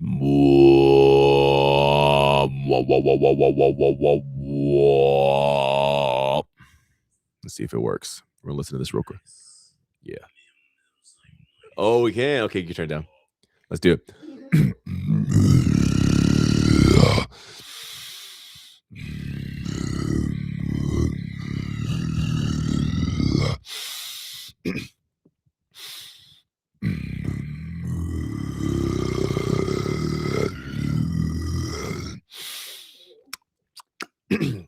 I'm going to lubricate it up.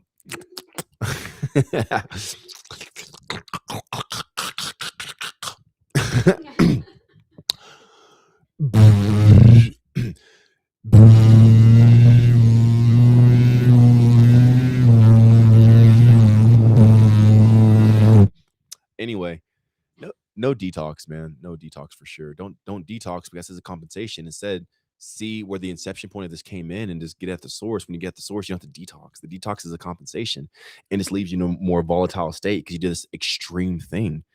If you just take that as a sign of what you've been doing to yourself, you can trace back of how you've been doing it to yourself. And then at the point of acknowledgement, you can stop doing this to yourself so it doesn't happen again. But the detox is a Band-Aid.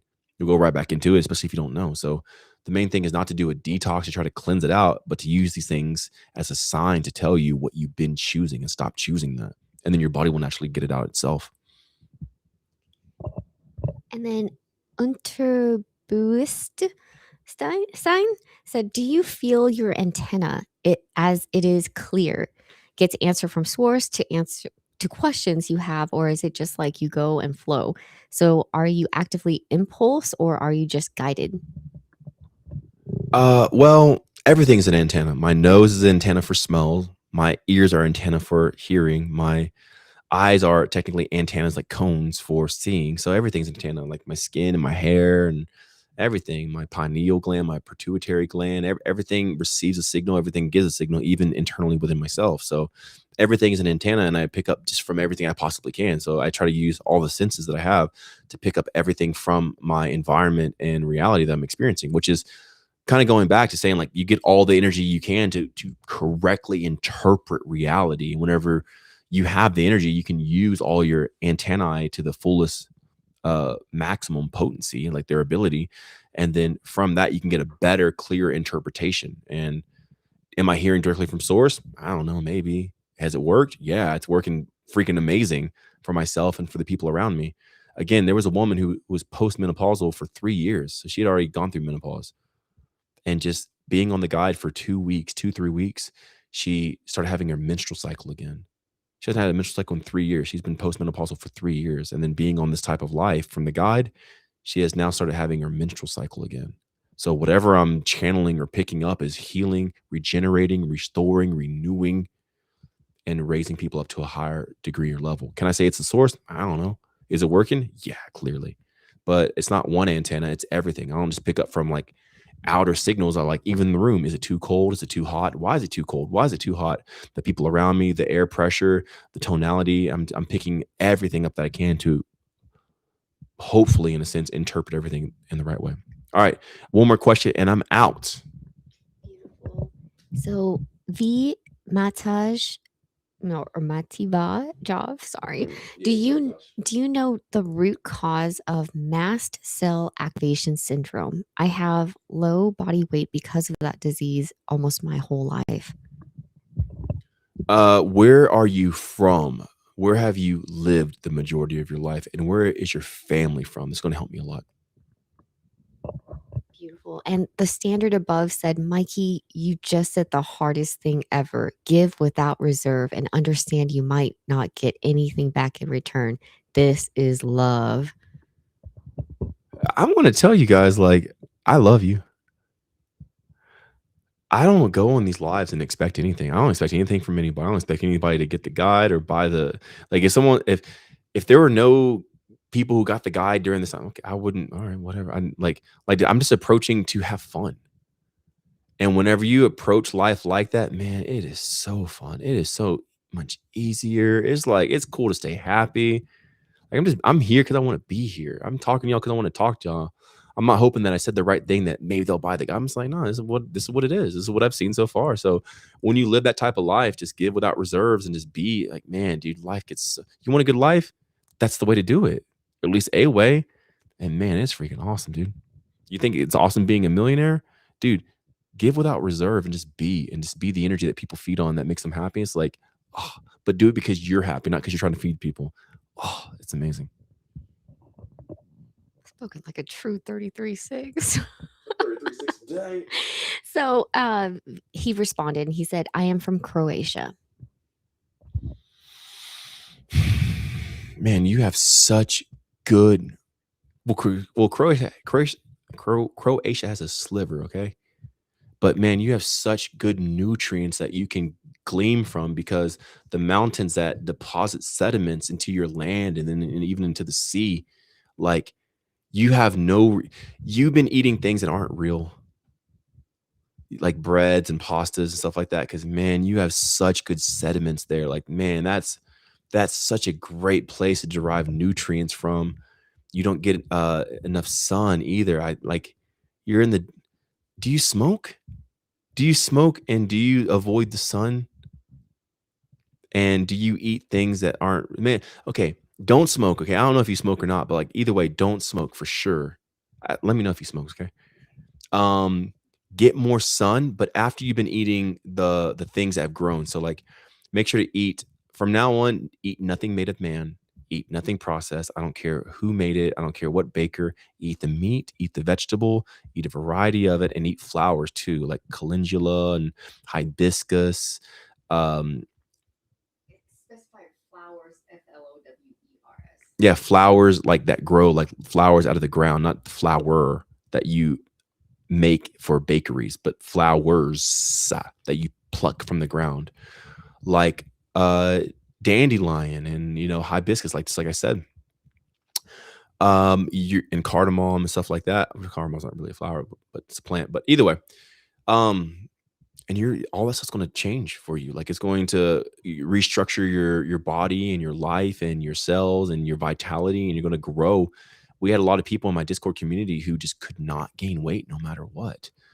Like both of them, is funny. I think Patrick was like 120 something, and then Robbie was like 134 or 5, and then both of them have grown over 10 pounds since being on the guide and in the community. Robbie grew 11 pounds, and Robbie's like 46. So he went over 20 years of his life, like from high school on, not being able to gain any weight after high school. And then within a few months by being on the guide, for the first time in his life, he's gained weight, and he gained 11 pounds so far. Patrick, same thing, but Patrick's younger. Patrick's 23. Patrick's always been on the smaller side, couldn't gain weight no matter what. And without working out or protein powders or supplements or anything like that, Patrick has grown 15 pounds from living this harmonic way. So if you do it, yeah, you'll totally be able to grow, get bigger and everything else. But it's not about being bigger. It's about being harmonized, because the result is a response to the life that you're living. And you want to live the highest life. And whenever you do, all this stuff comes by default. So yeah, I love you so much. I think that's it. I don't know if that ever responded. Wait, what is this? Here, read this one here. Actually, pull it up on the screen. This one? No, the one below it. Oh. No, the one right there, Sasha. Sasha's so quick to do like that one. No, the one below it. She skips 2 and goes that like. Have What? you seen this one?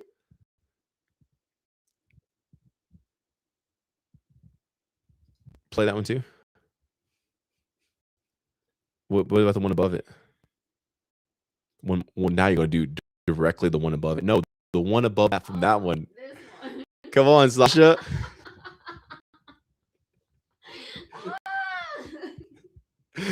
I love y'all so much. But yeah, for sure. It's not even about an attraction thing or a gender or anything like that. There is just pure bliss energy that can exude from you in life. It doesn't matter if you're a man or a woman, because the comment was like, I'm not gay, but you're beautiful. When you live true life, that stuff doesn't even matter, man. Heterosexuality, homosexuality, it just doesn't even matter, bro. You can call a beautiful thing because it's about the essence that exudes from it. And we all have this inside of us. You have it inside of you. I have it inside of me. But it's about the life that we engage in that allows us to transcend heterosexuality or homosexuality, to where like a man can be beautiful. Almost like how in the Bible, the people found the angels so beautiful that, they want to do stuff like that. You can live in that angelic state. I'm not saying that people just want to do that to you, but you can live in such a state that when people look upon you, they truly see the radiance of heaven on earth. And that's what I'm here to bring in and usher in. I'm here to usher in heaven on earth, ultimately for myself, but I'm going to bring some people in with me as I do it too. So I love you guys so much, and I will see you next time. Thank you for being here. If you haven't already, visit MikeyBreathes.com, and whatever product that you get or whatever we offer that you want to get, you can use Charles's code winning, which is a great, you use code winning. Sasha, what happened to these earlier? I kept saying it out loud, and I'm like, oh, she gonna look? She didn't click on anything, so I'm like, maybe this is a different program or something like that. She told me that she made these little like lower thirds, so whenever we say, hey, use code this, so that way people can see it, and I'm gonna spell it so they can see it, so they know they're spelling the right thing. So I kept saying it. Yeah, use code winning, WINNING, and I look over at Sasha because I'm like, she's not clicking the thing. She's not clicking the thing. Use Charles's thing. And like, she's the one who made this. She's the one who showed me. Sorry. You think this is funny, Sasha? You're holding this back from the people. Oh my God, I'm so sorry. How dare you hold this back from the people, Sasha? They could have had this all along. I forgot the lower thirds. Sorry, y'all. But you can go to MikeyBreathes.com. Oh my God, that is hilarious. I'm sorry, y'all. And you can get the Discord link from there too. Sasha. My I kept looking over at her, guys. I didn't know what that meant. I'm like giving her all this, like, cause she showed me this like yesterday or the day before. She's like, hey, I made these lower thirds, so whenever there's a thing coming up, like a promo or their code for checkout, they don't have to guess how to spell it. So I was like, It's like somebody needs the guide for their memory for that forgetfulness, huh? Yeah. Oh my God, sorry, y'all. Dang, Sasha. Anyway, Code winning. use code winning at checkout. You get $10 off or something like that. $10 off. Charles gets a kickback, supports his channel. Thank you for being here. If you haven't already, go follow Charles on all of his social medias. I'm guessing it's Charles Weyer, Weyer. He's on everything, and just go show him some love. We're a community of love. We always support people. We always believe in harmony and elegance and beauty. There's enough bitterness out there in the world, so we're going to be here and just be love and feel good all the time. So go support your brother, your sister, be there for them, comment, connect, and everything else. And just know that there are higher ways. I'll see you guys next time.